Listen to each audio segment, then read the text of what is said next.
What's up, gamers? Welcome to This Week in Madden, show number 96, coming in live. As always, got my co-host SGibs along with me to break in the new defense here from MaddenTips.com. Guys, in your winners kits right now, you'll have a new playbook available to you. That brings the total to 6 on the season, and you're, of course, still going to get 2 more guides. So loaded up here with content in the winners kit, and you can get it right now if you don't already have it on sale at MaddenTips.com. 30% off tonight. Great deal, and that's going to get you everything we've put out so far this season, including all problem stuff, and that will be 30% off using the discount code TWIM. And now if we head on over to the Z box here, we can get a good look at a little preview here of the defensive playbook, and I'm going to run into some run defense here. No, just show me pass formation. All right. So Farls is going to grab a pass formation, and we like showing spread just because then you can get a good understanding of the space in the field. So what we have here is a preview from our Pittsburgh Steelers defensive guide right here. We're showing the 3-4 formation. And one thing I like about this is that the adjustments for this defense are very quick, and it doesn't take a lot of effort to be able to dial up the pressure. So at the snap of the ball, Farls, we should be able to get that solid double pressure off both edges, and then we can make adjustments from there. One thing that we do know about this defense is we have what we call a swing defender, Farls. And a swing defender means, okay, so we start stock by sending 6 and getting 2 free after the quarterback. Well, then you might say, well, hey, that tight end's open, and so is that flat halfback. Well, we have our swing defender on both sides of the field. So what I would say and recommend here is instead of this time, we're going to make an adjustment to try and stop that defender. So what we would do here, now at the same time you're on the same play, you have that slot defender or that slot receiver going over to the right, and then we man up him and make an adjustment on our swing defender. So that's what we're doing with this defense. We have a 3-4. This is a base cover 3, but what I like about this, guys, is that, I mean, we can call this from any formation we want, any type of play we want from this scheme. So here you have now, hold on, let me reset that. Farls just called the play. Now, what formation are you going to tend to see your defense out of? I know that you've given people a lot of different setups this year. You've already done a 4-3 formation. We've already given them 4-6 from problem. What is this main book strength? I think the strength of this entire book is that you get personnel to attack your opponent, specifically what they're doing. So say you have someone that's playing a lot of under center, or they're really running the ball a lot. What we're going to do is we're going to come down to the 3-4 formation, and we're going to try and get more beef on the field to match up against their bigger packages, their run formations, their under center formations, which usually have more tight ends, more backs rather than receivers. So one thing that we've done in years past with Madden and with our defensive schemes is we've been, if you think last year, we lived in the bear under, we lived in the 4-3 stack, we lived in those formations even against gun empty sets. But I think this year what we've seen in this year's game is you can't really get away with that anymore. You can't really run a 3-4 against a gun empty set. The speed, if you were to play man-to-man, even zone, they're just outmatched. You can't get in a situation where you're going to win more battles by playing slower players. So the personnel is the ultimate strength of this entire playbook. You're going to have matching personnel with your opponent. So if you come out in a gun empty, we give you a formation. If you come out in a balanced formation, we give you another formation for that. If you come out and run heavy, you have one for that. They all have the same pressure. They all have the same coverage. So you're not going to change your defensive scheme in terms of coverage and pressure. The only thing that changes is the personnel, along with your opponent's personnel. So nice. So 3 different base formations from this playbook, guys. Make sure to check that out once again in your winner's kit. If you already have it, you get playbooks all season long, and that's going to be unlocked, so don't even worry about it. But also, if you're new and you want to check it out, you can get the brand new playbook inside the winner's kit at 30% off tonight using the discount code TWIM. So check that out. And we got a bunch of tips coming up for you guys tonight. Your mic. Got my mic. How's it going? Yeah. You're good. Yeah? Yeah. So basically we got Packtoberfest going on right now, and that means a lot of things. That means with Mutt going on, that means I brought SGibs this special little treat here, a little pumpkin. So we got some breast cancer awareness stuff going on in Madden Ultimate Team, so we'll go over onto the Xbox and we'll take a little look at the packages. Gibbs will buy a few packs and we can take a look and see if we can get any good cards. Maybe do a giveaway, guys. We're chatting here on Twitch TV, and Sure, why not? I'll buy a couple packs. Why not? We'll pick up a couple of those. It's PCA month. I'll buy a couple packs. I picked up a Rod Woodson during Packtoberfest, which felt like was pretty good bargain. $239. That's, I mean, whatever. Oh, National Live Internet. We're opening up packs. Got to pull just a couple quick packs here, and then we'll get into some more packs on packs on packs. Come on, stuff. Give it to me. Bruce Carter, that's a good gold card. That's a good gold card for new guys. I'll probably give that to Wolf because his team is not that good. We keep scrolling through here. Give me a squad. Give me a squad. Avante Leach. What is this? He's a fullback, 90 overall. I'll probably trade my elite Avante Leach in now. I'll sell this guy. I'll take that. It's a good John Joe. That's a pretty good. I'll probably give that away too because I don't really need it. I'm going to send that to my current roster because that's a solid card.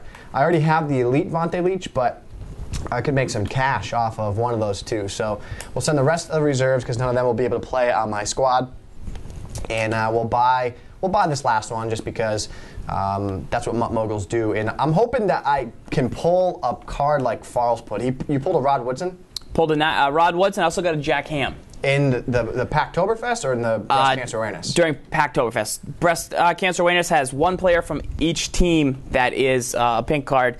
And the good thing is a lot of this money is going to get donated to fight breast cancer. So that's very cool. I know a lot of people have had touching stories revolving around this, and it's great to see the Madden team get involved and then also help us out and give us some packs.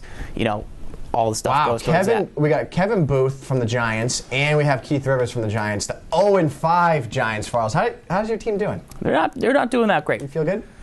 So you get that Pouncy there, and we'll maybe do some giveaways here on This Week in Madden, guys. But make sure that you come on here in the chat and you join us, and we're having a lot of fun here tonight. I got my pumpkin, so Gibbs got his, this little guy right here, but Farls got his own little pumpkin here. And it's basically my baby. I love this pumpkin. I love it very much. I think it's gigantic. It's beautiful. It's beautiful. So I have big plans for me and my pumpkin. We're going to go apple picking this weekend.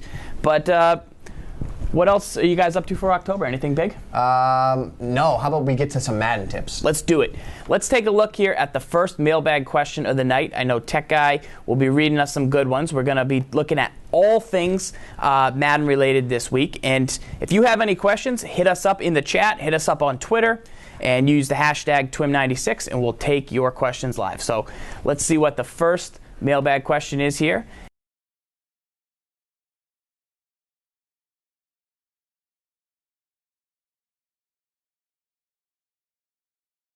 I already know the first question by heart. I memorized it. This is what we'll do, Farls. You do that question. You say the question. Yep. You're going to go over there, load up the questions. Got it. And I'm just going to do what I do. And so, get on the sticks. I'm going to do what I do.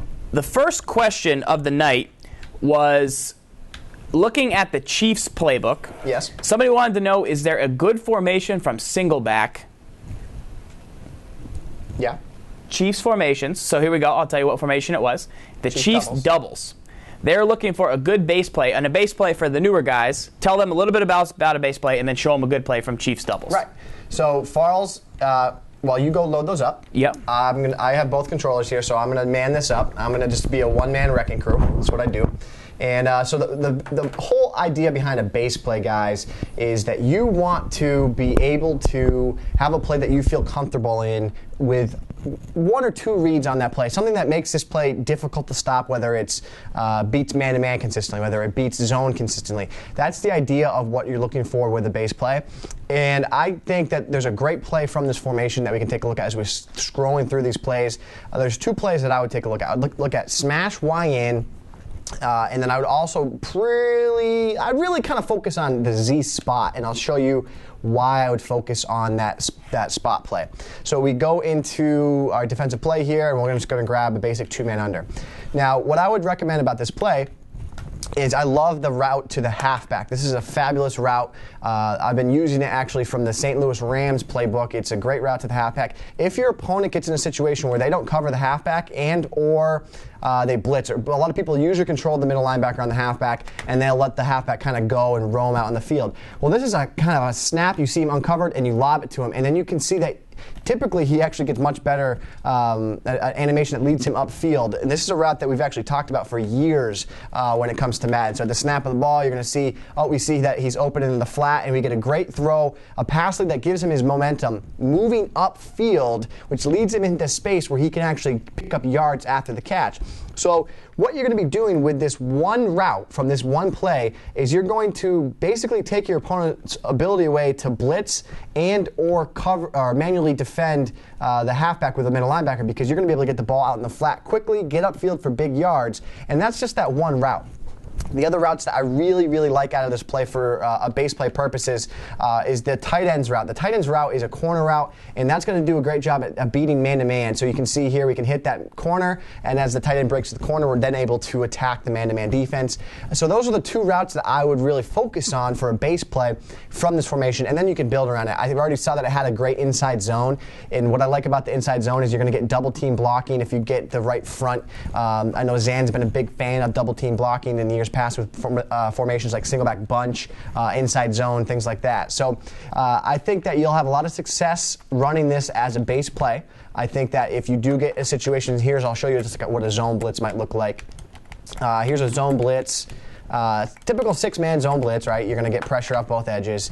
And here you have flats open, I can dump off to Charles on the blitz, and I'm able to pick up yards. And that's the whole part of what a base play is that it allows you to attack something very specific so that if it does happen, you're going to make them really kind of stress and go, I can't call a blitz here because every time I call a blitz, he can hit me in the flat quick. And so for a beginner tip, guys, one thing you want to do is if you're looking to find a good base play, a play that you're going to come out in and get good confidence, the reason you want to pick a play that has a corner route built into the tight end here is because it's going to help you beat man-to-man in most situations. So anytime you face man-to-man, you know that, all right, I either have this corner route or my opponent's going to have to do something else off of his defense to help beat it. So you cannot make a hot route that puts a corner route out there. So you want to come out in a play that has a hot route, or has that play built in. That's very important to newer players. It's a great route. It's a crutch that a lot of guys use, and they probably throw it a little bit too much when they're newer. But making sure that your play has one in it is a very important thing. So what I would say as we get back on the Z-Box here, what I would say is a base setup for this play should look like this. You're going to have the far left receiver, you're going to put them on a smoke screen. You're going to put the left slot on a streak. You're going to put the far right receiver on a drag, and here are how your reads are broken down. If you face zone coverage, you're going to want to immediately look to the left side of the field. If it's a zone blitz, if it's a cover 4, you want to target McCluster on the smoke screen. If it's a cover 3, cover 2, you look to that streak in the slot. Now, against zone, you can also target Avery over the middle of the field. And if you face man-to-man, you're looking to Charles or you're looking to Fasano on the tight end route. This one play that's set up this way can beat a lot of defenses in this year's game. So guys, if you're new to This Week in Madden, basically we take about an hour worth of your questions. We give you all different types of tips, take you in the ins and outs of the games. And then at about 9 o'clock, we usually play somebody from the community, and we'll play a live game. We'll break down the plays we're using, and we'll talk about why we're choosing to run this play at this time, what we're trying to do, what he's trying to do, and we mix in all that stuff. So we'll take a look here at our next mailbag question because we have a lot of good ones tonight. And like we said, I've seen some good ones in the chat coming in, and we can get to those as well. So here's the next question.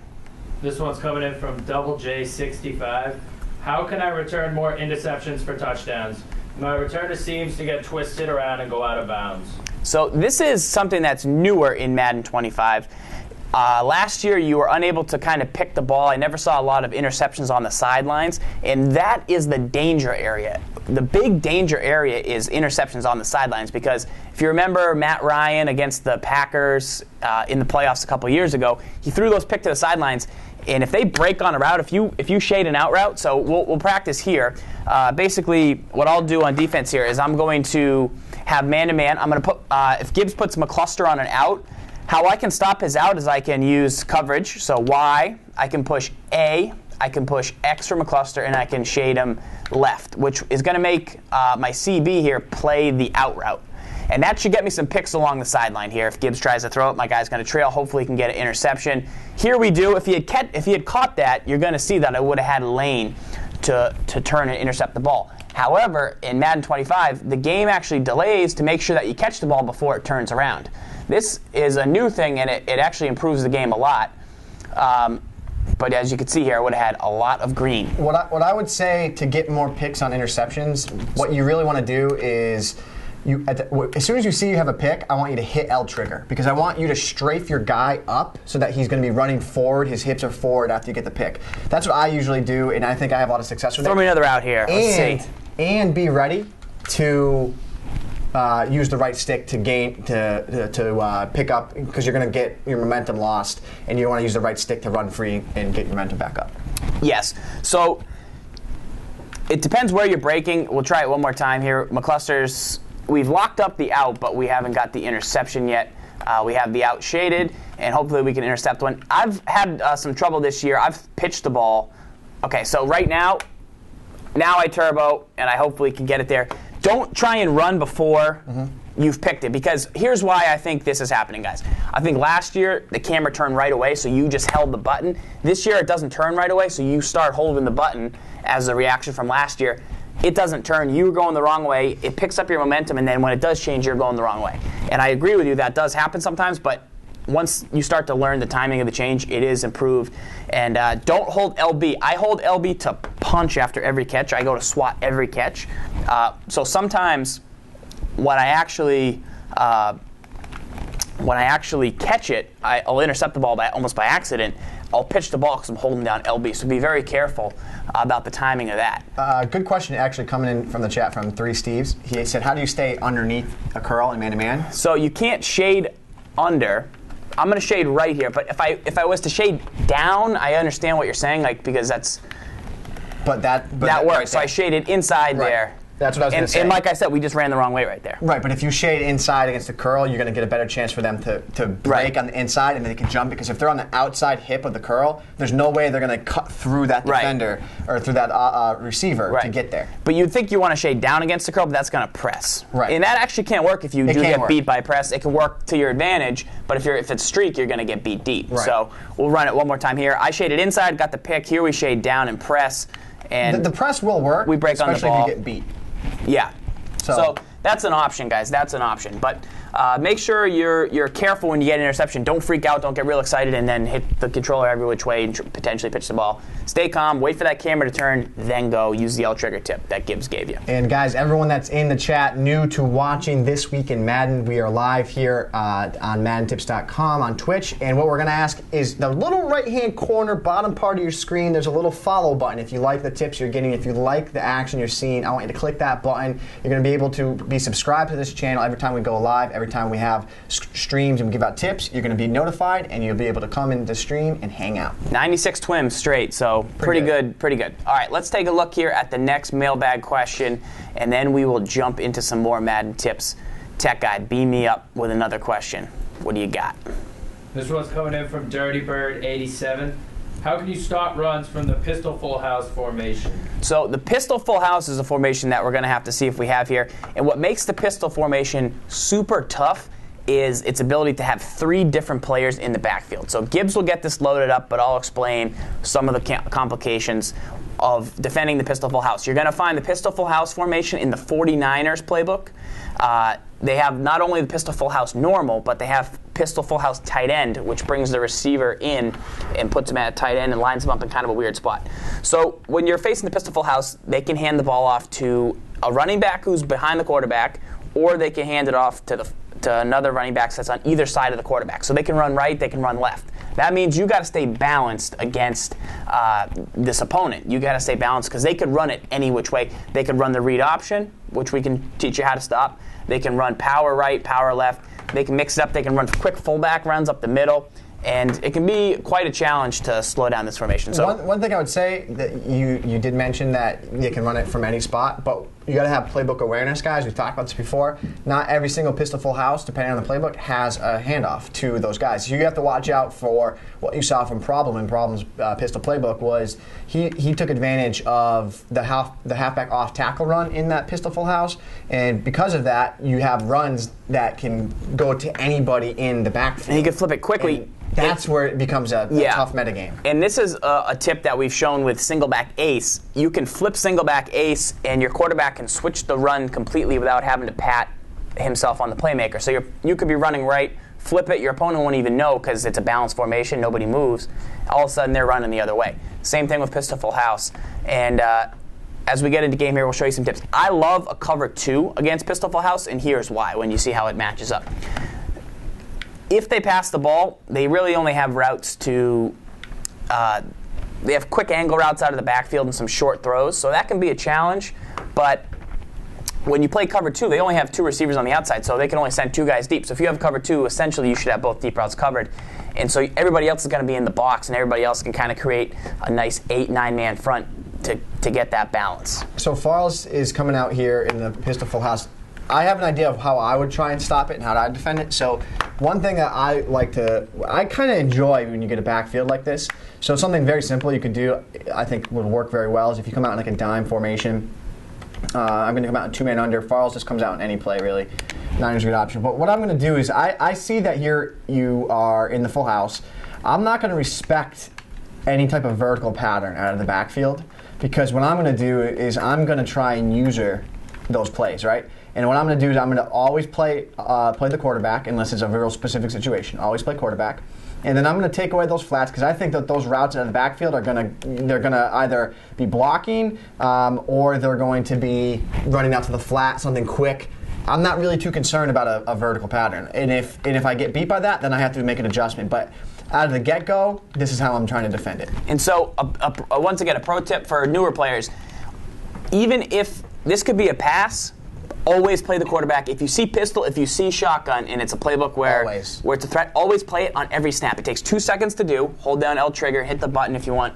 But you want to do it on every snap because you want to dictate. You don't want to be fooled and go to the wrong guy. All right, guys, so we're taking a look at here how to defend the pistol full house formation from any of the pistol full house formation playbooks. Washington, you have San Francisco, you have the pistol playbook. So what we're doing here, what we're taking a look at is how we would defend it. And one of the things that we'll do, just to repeat again here, I'm gonna really defend. I'm not gonna defend those guys in the backfield like a straight 2-man under. I'm gonna put the guys on the outside here into flats. And then if you do pass the ball, I'm going to be in a situation where my defenders are going to go to the flat, take away those routes. And if you do run the ball, I'm going to have great run support.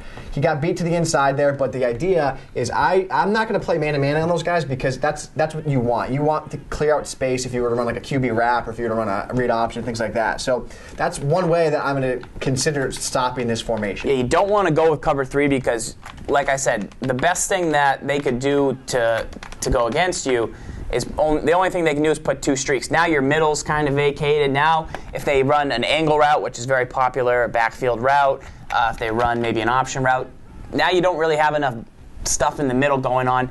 And you want to be really aggressive against this formation.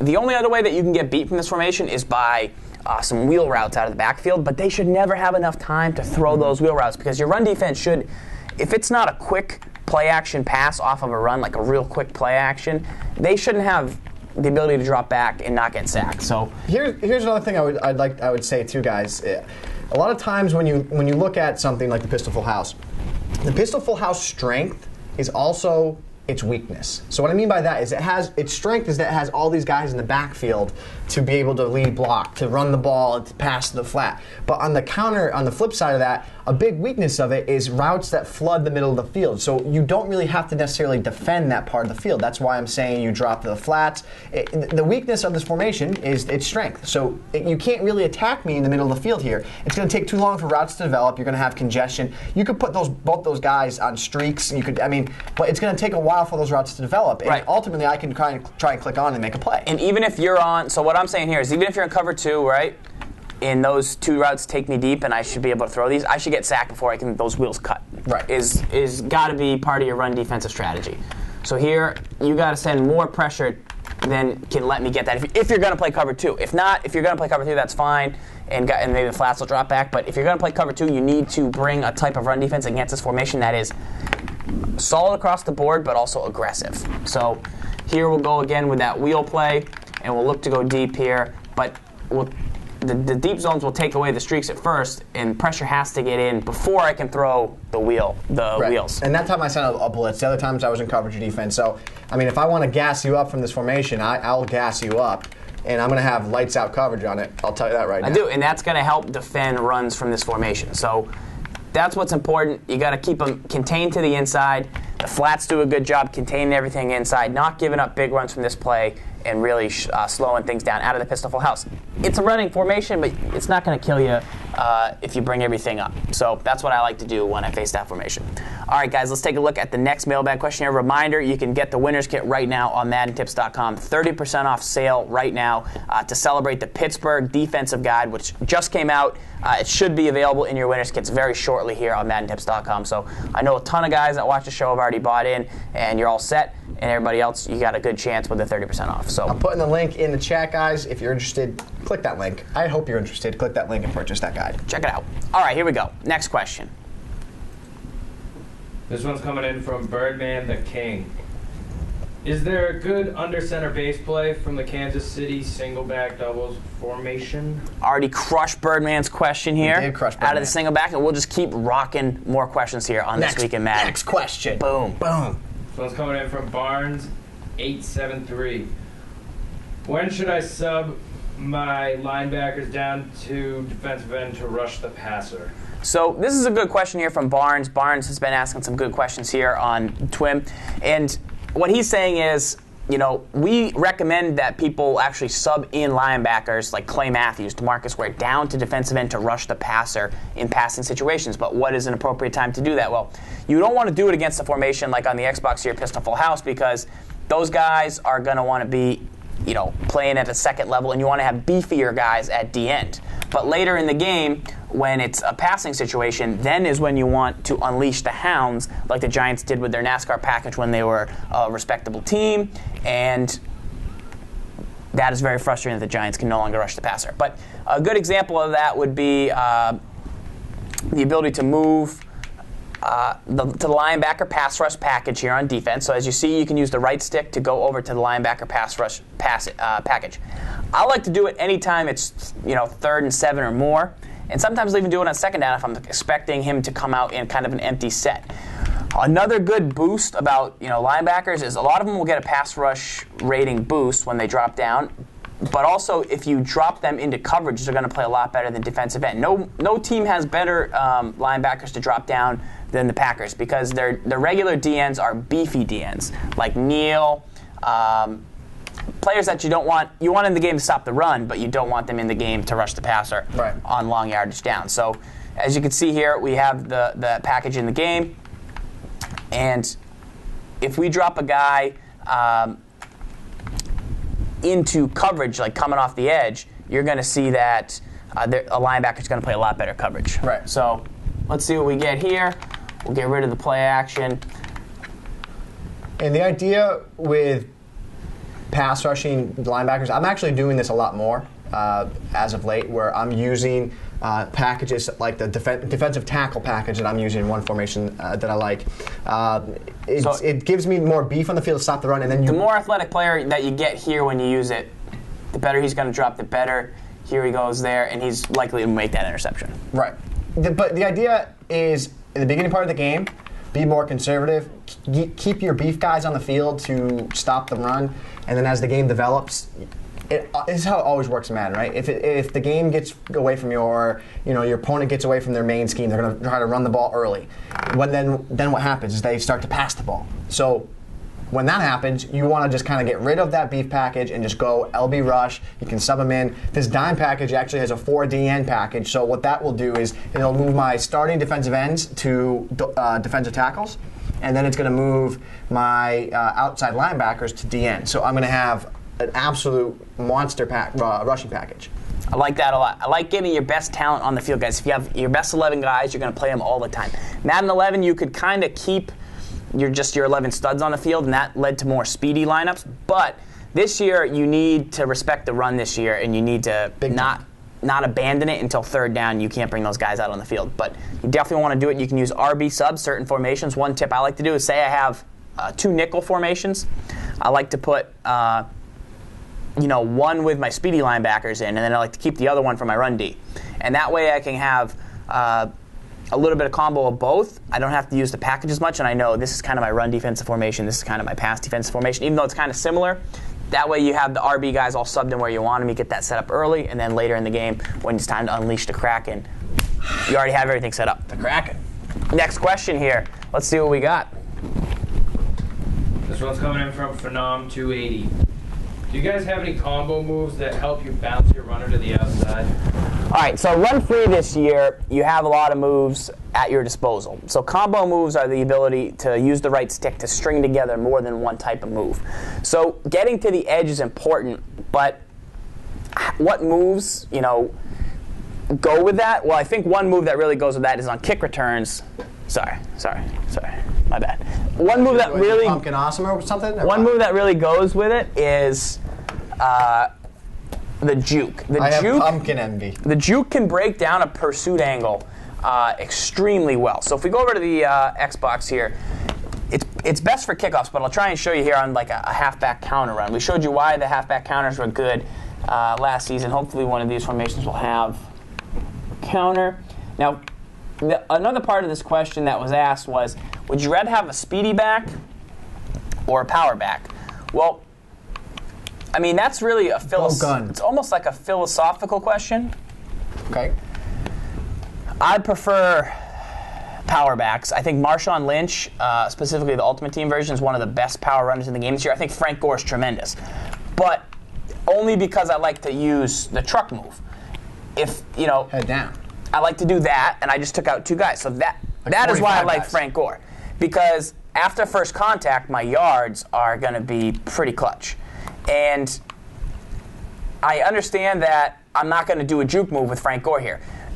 Say this guy was unblocked, I would try a juke right here. And if it was Michael James, if it was Reggie Bush, if it was Darren Sproles, and I might be able to fake him out.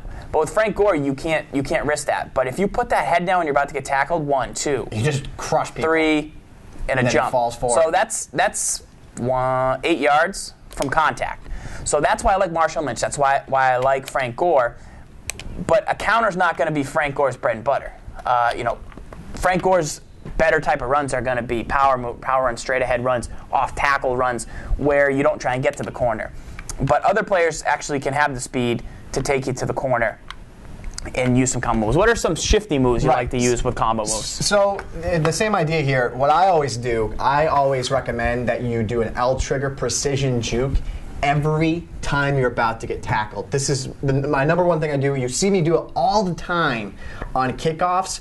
So what I'm going to try and do here is, so if I'm running to the left, I want to do a L trigger precision juke inside. So you hold down L trigger, you use the right stick, and juke to the right. If you're running down the right side of the field, you want to hold down L trigger and use the right stick and juke inside. So that will give you an inside juke, and here I'll try and do it here. I use speed, and I kind of set them up, and then I just boop, and I try and get that juke. I didn't actually do a very good juke there. I'm trying to set him up, get to the edge. And now Frank Gore is going to have a tough time doing the precision because he doesn't have a 90 rated juke move.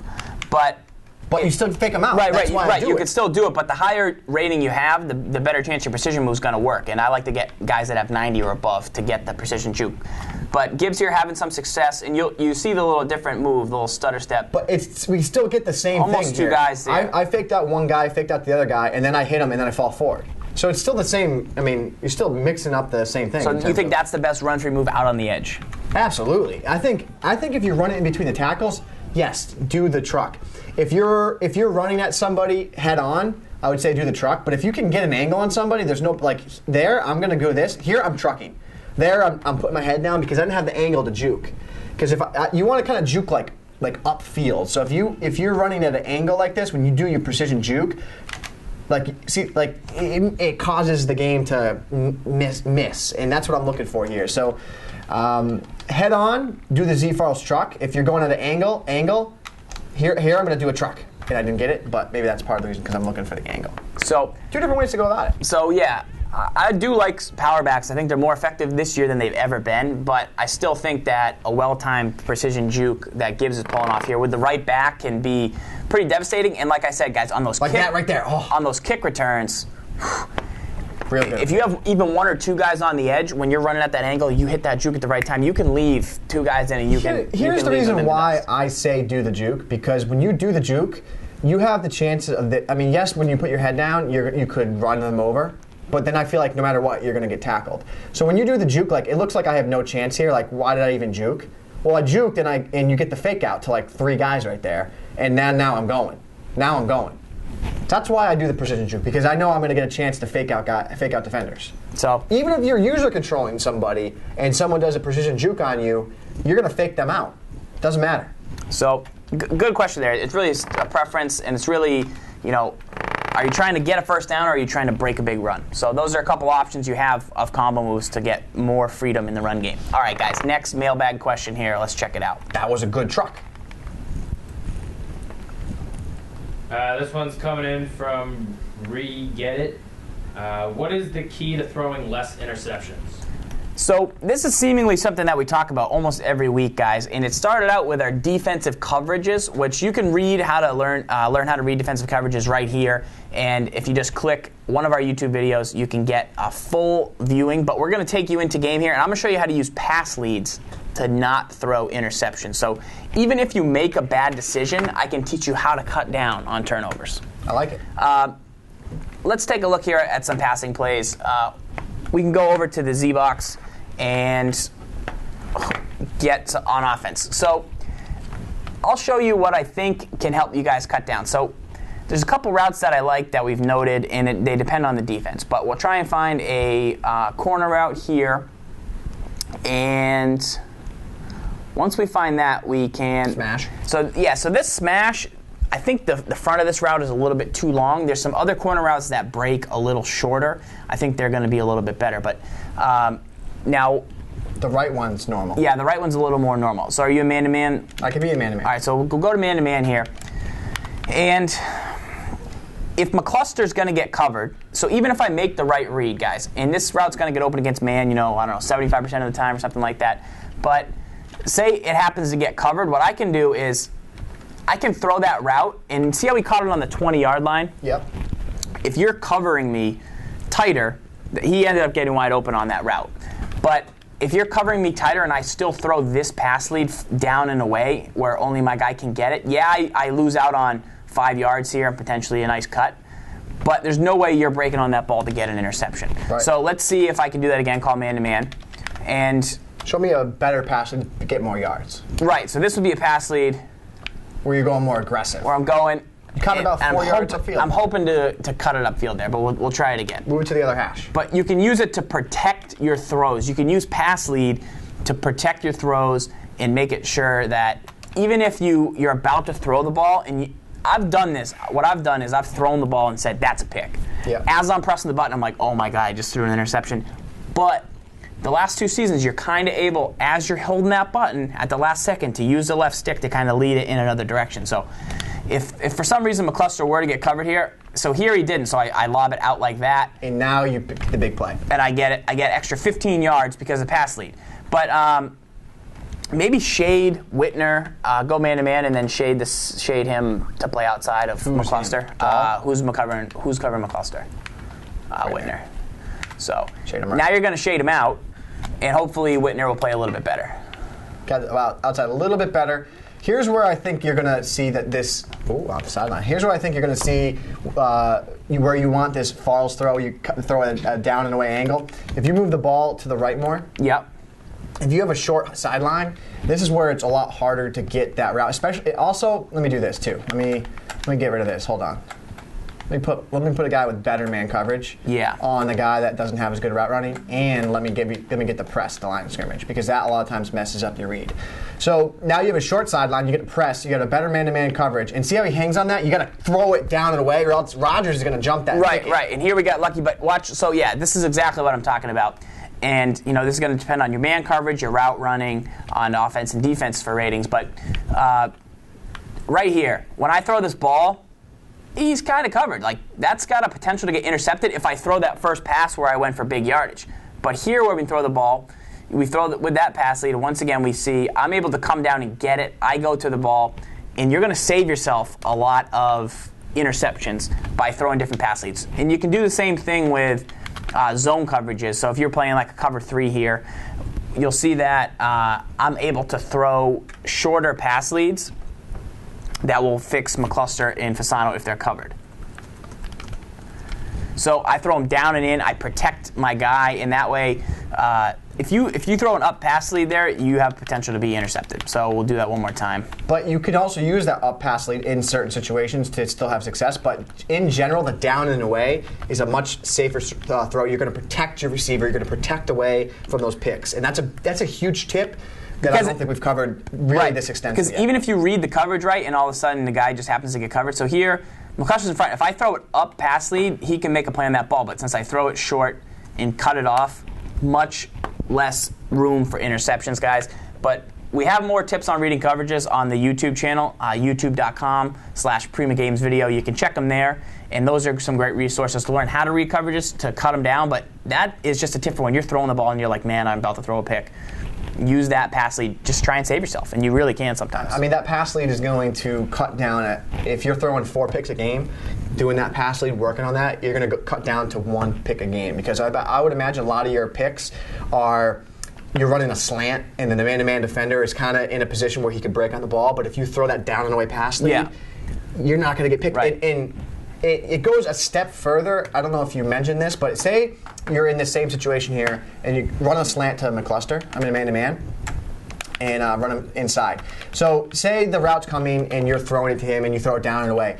You want to click on to McCluster and come back to the ball. Yeah. Like as he breaks further away from you, down inside, and like the click on is crucial, because if you don't click on there, what's going to happen? The ball is going to go into a spot, but you're not going to cut it off at the angle you want to protect the ball from being picked. Right. You go man-to-man one more time here, and I'll show you that up pass lead. If you can get a nice trail, so he's not actually covered, but that's where I imagine a lot of people get picks. Right, because they get a little bit greedy. They're like, oh, all that open space, open space. And the other big thing is I waited for that route to cross, and we talked about this last week too. I waited for this route to cross, I kind of rolled right, and now I'm trying to throw it upfield. If I had thrown it upfield when he was here, that's fine, but I waited till he's here, and now the defender's going to have a much better chance.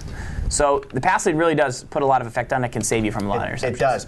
And just for our clock folk, what's the clock angle there? You probably want to do a 9 o'clock or even 8 o'clock pass lead. If it's on the left side or on the right side?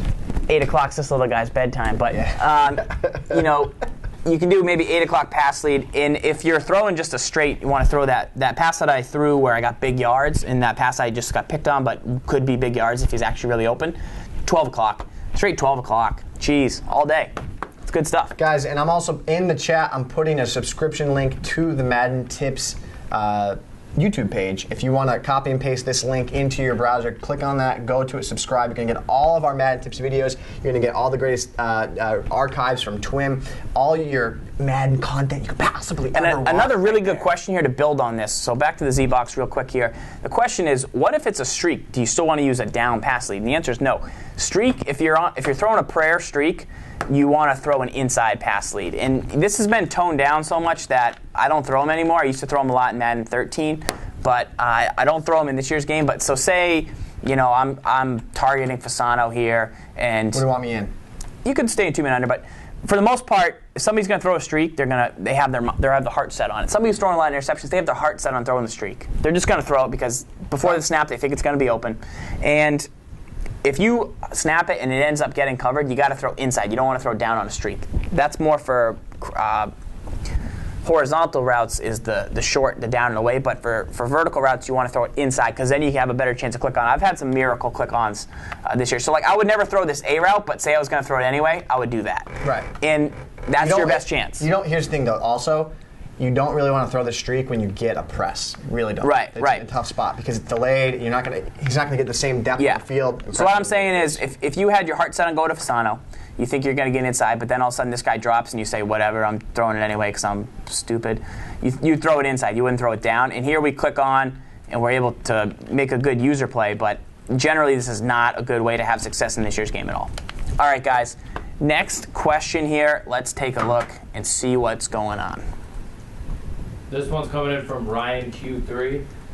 Is the shake blitz back in Madden 25? So the shake blitz is a blitz where the defenders are moving before the snap. That's basically what shake means. It looks like the guys are kind of moving.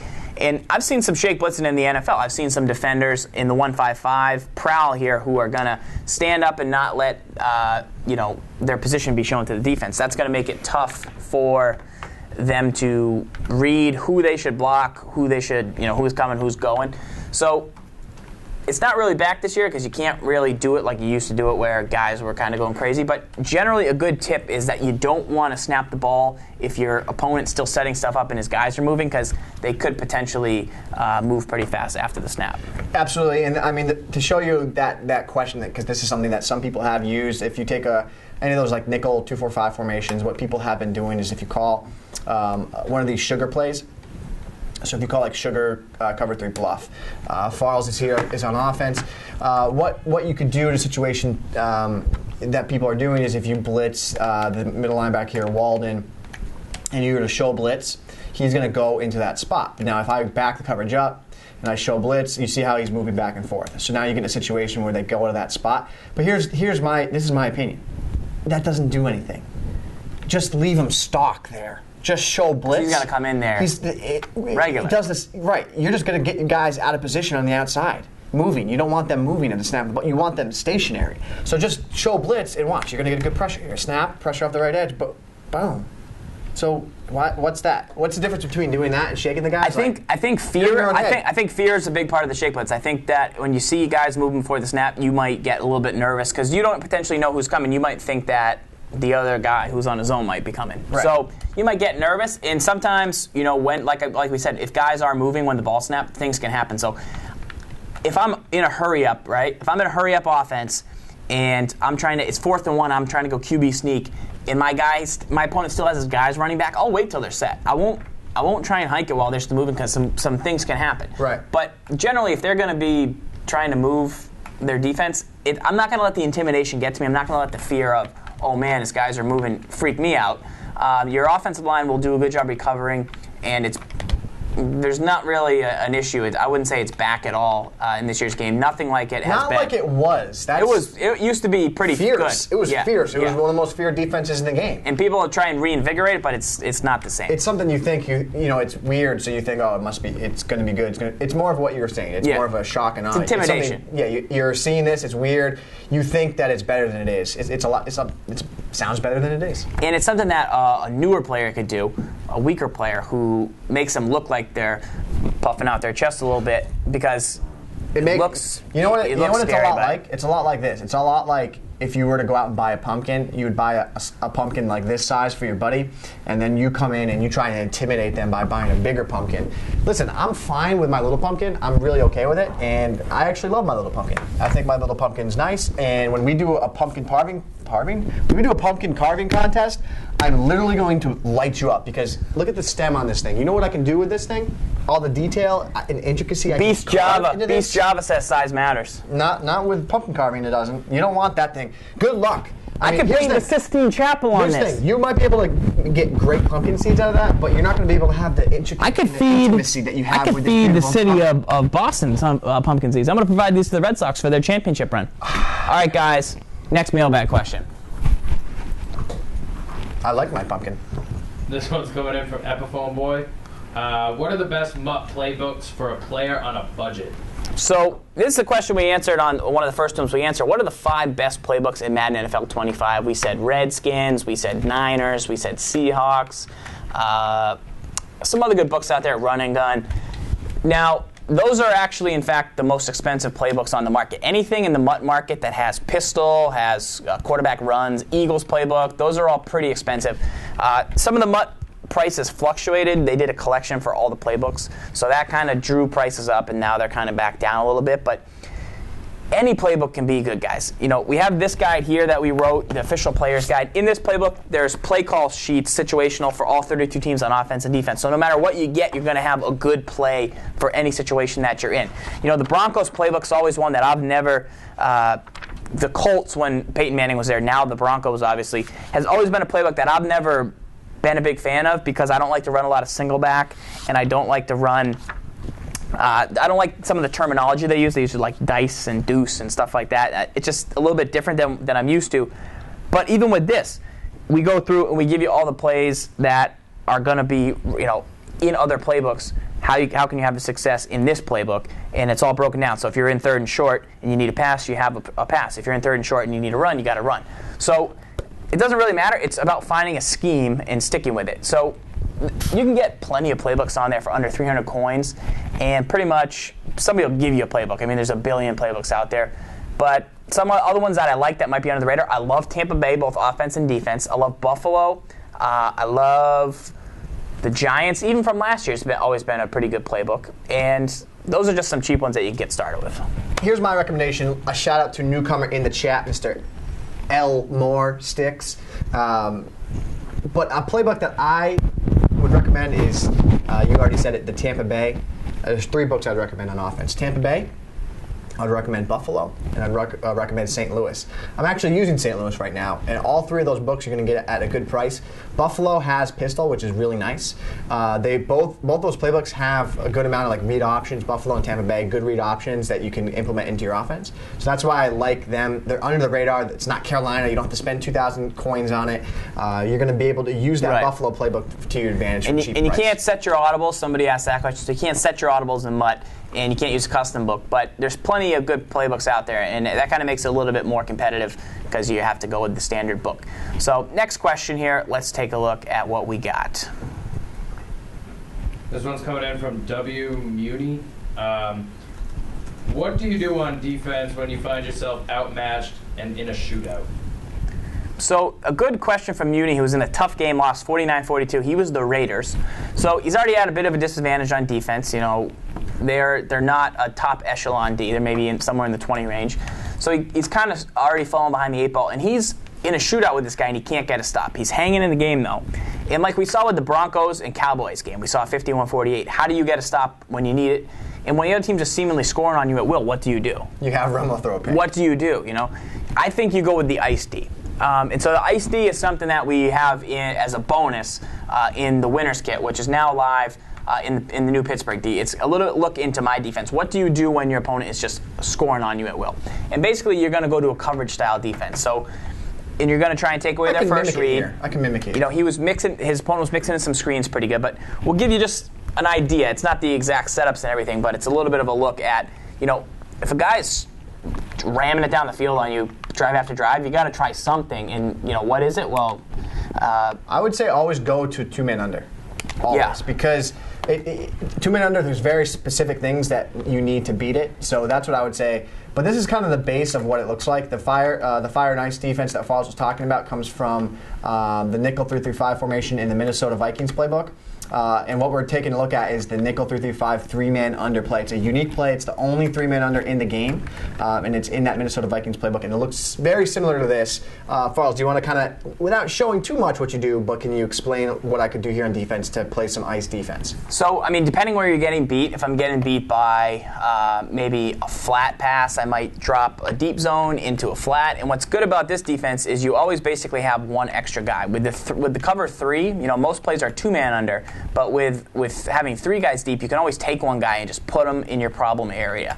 And that's what I really like about this defense. The other thing I would do is against a mobile quarterback, I would do my contain spy trick, which is contain the outside D end and spy the other one. Sometimes if you only put 1 spy, or if you put 2 spies, the guy can run around you. But with a contain spy, mucks it up a little bit and it can make it pretty tough.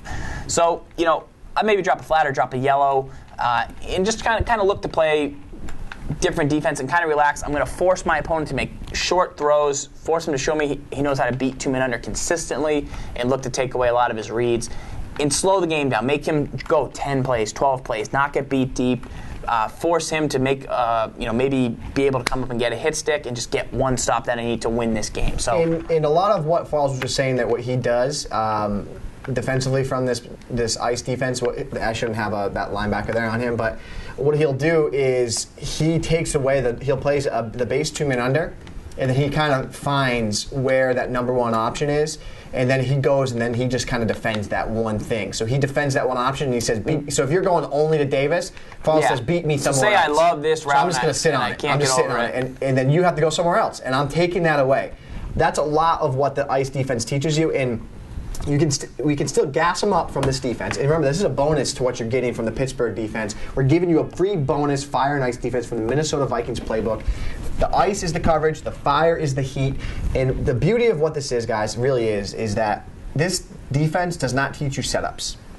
It teaches you how to make adjustments to what's happening to you. So if you have a difficult time trying to get in 55 setups. It's never that extreme, but if you have a difficult time to baseline press, spread linebacker, spread line, crash linebackers, spy the right D tackle, and then contain the left D tackle, if you can't do that, and you're struggling with that, then the fire and ice could be a nice complement for you to start playing defense. You're going to adjust with the ice, and you're going to send the fire with the fire. Right, and you're going to be a reactionary player. I know one of the things SGibs always likes to say is, I like to dictate what my opponent does on offense by my defense.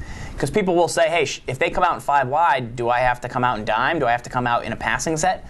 No. If you like to play 3-4 and they come out in 5 wide, make them prove that they can beat your 3-4 with their 5 wide. Yeah, they're probably going to, but you dictate on defense. I like to say, I don't mind not dictating. I mind seeing what they're doing, relaxing, and then dropping some guys in the positions that they like to go to. I don't mind being a reactionary guy. Then I feel like it's okay if I don't get my setups in all right away. I can just kind of relax. I can make some later adjustments. And it's a solid way to play defense, and it's something to try if you're struggling like W. Muni was in that game. You know, that's pretty much something to try out if you're ever struggling in a shootout. All right, guys, let's take a look at the next mailbag question. We're about to go rapid fire. We got about 5 or 10 minutes left. Then we'll be playing the game of the week, which is live Madden action against another player. This one's coming in from Beast Java. What down and distance are you more likely to call coverage defense over a blitz? So coverage defense is basically where you drop a lot of guys back. Maybe you drop back 2 extra guys. Maybe here we could show you on the Xbox. Maybe you only rush 2. That's kind of what we were showing you there. So this is a coverage style look. You can't get beat, so a lot of people like to do it. But ultimately, when you don't do anything on defense, you're going to get beat by something because you got to force them to do anything on offense. When can you blitz? Well, anytime over like 3rd and 7, I'll blitz. I'll send pressure. I'll get my setups in. Sometimes I'll sneak it in on 2nd down, but it depends on the type of player. I personally like to play more coverage. Gibbs likes to play more pressure. I gas it up. And what we say is, what is the best thing that you do? Is your blitz the best thing that you do? Is your blitz your best setup? Or is picking you off? Or is rushed in the passer your best thing? Do you really like to play coverage? Do you really like to blitz? If you really like to blitz, you're blitzing almost every down, and that's okay. But some people don't have the stomach to get beat deep and don't fit it in the sideline. Some people don't like to do that, so always on 3rd and long. Always on 3rd and long. Pretty much fire it up. You got to fire it up because you got to let them get the ball out. You want them to get the ball out of the quarterback's hands. What's 3rd and long for people? 3rd and 7 or more. I would say 3rd and 7. In Madden, in Madden, definitely over 3rd and 10. Madden is 3rd and 7 is long, and I would say in real life, but in Madden it's more like 3rd and 10. Yeah. So anything 3rd and 10 or more, you just gas them up. You gotta gas them up because then they have to dump the ball out. Right, they have to get it out, and then good things can happen for you because they're gonna be forced to get the ball out. And we've all played people that have been able to send heavy pressure at us. Remember what that feels like. Right. Remember that. Remember how you felt in your loins and your stomach, and how you felt. You felt sick to your stomach, right? Be that guy. Be that guy that sends that pressure at your opponent because that's how they're going to feel. It's scary. It's terrible. It's terrifying. It's terrible. When you get a couple sacks during a game, it's like, really? This guy's going to fire it up. It takes you out of the things you want to do. It makes you think you want to throw short. And then 3rd and 8, you check down to the flat. They wrap up 4th and 4. Right. Whatever. And here's the beautiful thing about sending pressure, guys, is that I've been doing this for years, and I see it every time. You play somebody and you gas them up. What's the one thing they do, Farls? They go into a no-huddle situation and they say, oh, that right corner was wide open. Well, guess who else saw that? I saw that. So then they're going to go no-huddle. They're going to try and go to that spot that was open the previous play, but you're a smarter player than that. You take it away. You make an adjustment, and you take it away the next play, and then you get the big pick. Sending pressure dictates how your opponent plays, and that's why I'm a fan of it. Farls, on the other hand, he's a coverage guy. He likes to sit back. He lets you make the mistake. Yes. Where I'm trying to force you into a mistake, he just says, over the course of a game, I'm a better user player than you. I'm going to wait for you to make a mistake, and that one time you do make a mistake, I'm going to capitalize. We have a correction in the chat. It's not W Muni, it's W Money. Oh, I think. We have Uncle Jesse sighting. So let's take a look here at the next mailbag question. I'm actually going to put out a challenge to our users right now. This is one of the most people we've ever had. We have 300 people watching right now, guys. If we can tweet out and get this up to 350, if you guys can tweet out the links of the stream and share this with a friend, I will do a Kaepernick jersey to anybody that I'll pick one person who tweets it to win the Kaepernick jersey. We've tried to give this away. We've now got it down to 350. people, and this will be pretty good. So 300 was for EA jacket, which I am giving away, but 350 will be for the Cap Daddy. I really don't even want that jersey, so can we please just do it? I don't really want the jersey anymore. ZFarls jersey, not for sale. Also, you don't want it also, anyways. Petey the Pumpkin, not for sale.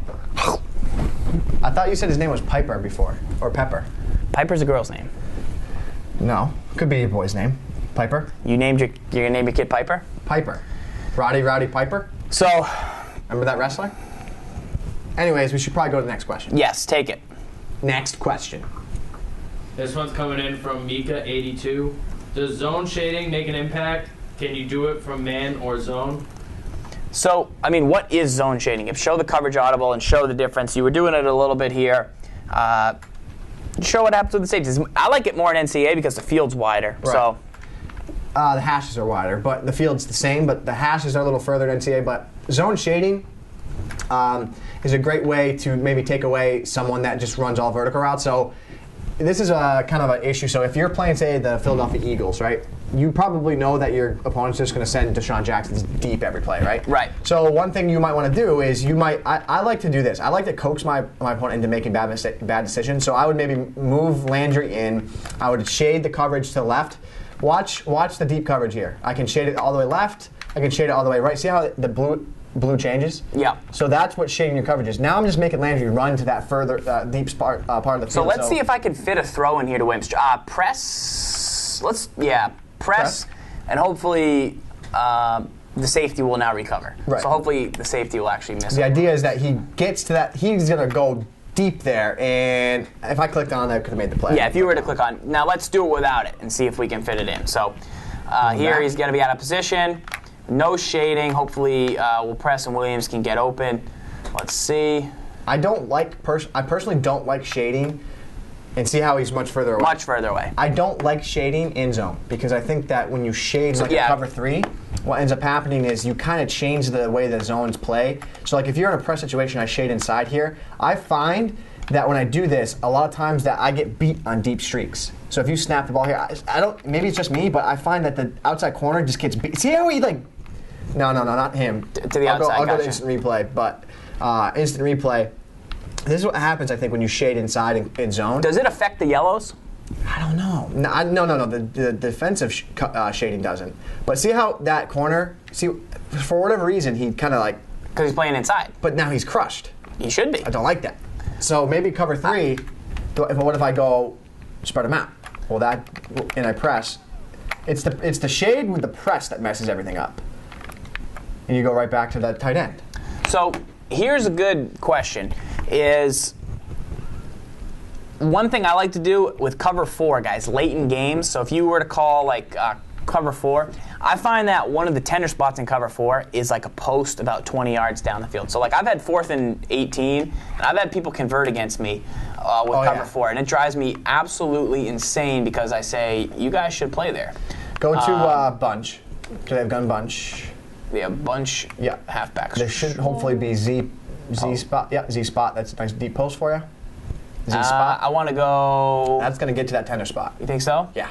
Okay, absolutely. we'll try it because I have a route in mind. So if I'm going to cover four, you want to clear out with Bolden, send Bolden deep. That X receiver is going to get in that tender spot, right where Farls was talking about, like right there. Yeah. So that's like a pretty big gain, especially for cover four. You're like, oh my gosh, how was that area open? But if you shade in, this could help protect against it. I mean, it really depends, but it's something I like to do. I like the pass commit here. Shade in, he's going to be in a better spot. I mean, a pass commit, maybe that was what it was. They're the zone drop, but I know that that's a tender spot. The other thing I like to do is with end of game situations, call quarter 3 deep, 3 man under. What I like to do. Big fan of this. Cover 3, right? Cover 3. Call the 3 deep one. So this is like this is 10 seconds left in the game, and the guy has no timeouts, and he's at his own. They need a touchdown. No touchdown, just to get in field goal range, but you can't let him get out of bounds. What I called 3 deep. Yeah. So what's real bad? I gotta find a good play, but I think 4 verticals work. So they would be like back here, and they need to get to like right here to get in field goal range. But say they're here, but they have no timeout. So you can let them catch the ball over the middle of the field and tackle them, but you can't let them get out of bounds. Right. So what I would do here is I would shade the zones out. Gotcha. And see how they're going to play the sideline better? Right. Now I'm going to try and hit Vernon Davis when he gets all the way across the field. Do I press or no? Nope. Oh. So like that almost got me in field goal range there, but the idea is that those deep zones. What if I press? I think I'll do maybe better. Yeah. But those deep zones will basically. My hope is they'll play the sideline better, and if not, they'll at least be able to tackle if they stay wide. Right see there. how we And if I didn't do that, let's see what it looks like if I didn't do that. If I just leave it stock. Fight. Still in the area, but still in the area. But okay. I like to play the sidelines, guys. I like to feel like I'm doing something out there. I like to make the adjustments. I like to make the controls.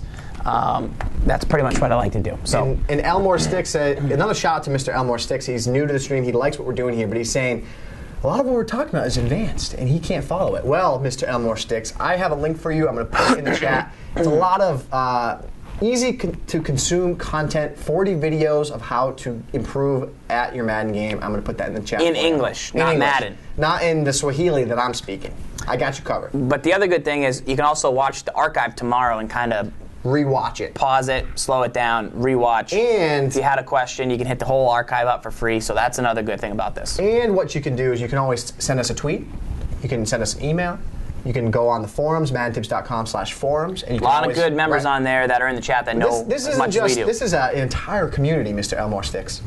All right, let's go rapid fire through the last of these questions. We got a couple left to go. We got 2 left to go. So we'll get to them, and then we got the game of the week coming up.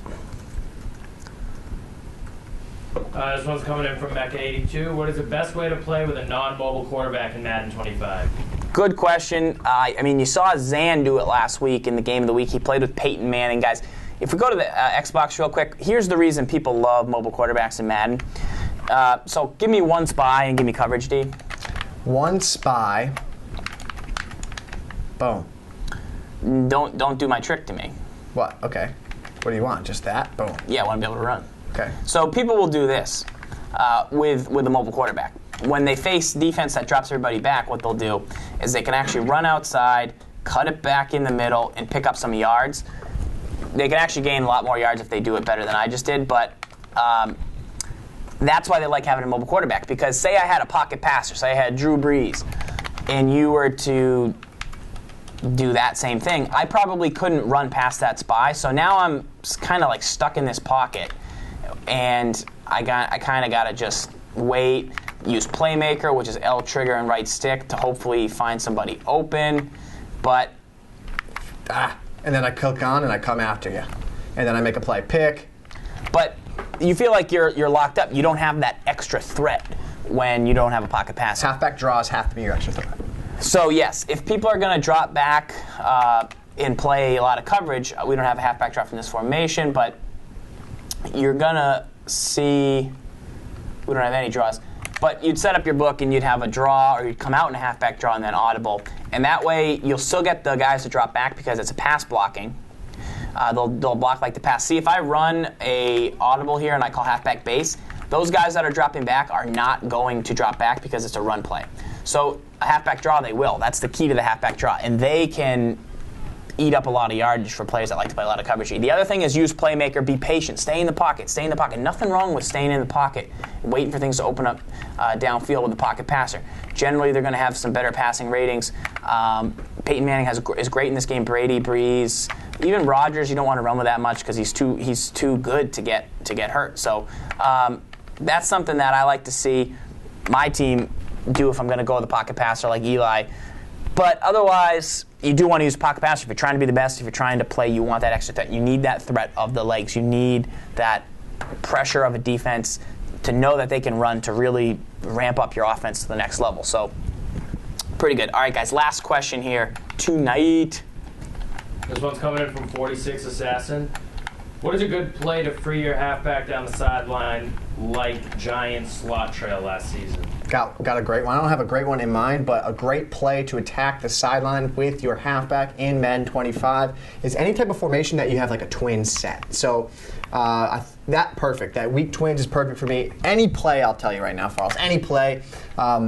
My tip for you is this. Take the halfback, put him on a wheel, and then you motion him out far to the right side. When do we snap him? Just before he gets set, like right about now. And then he's going to hit the sideline, and then he goes down the sideline.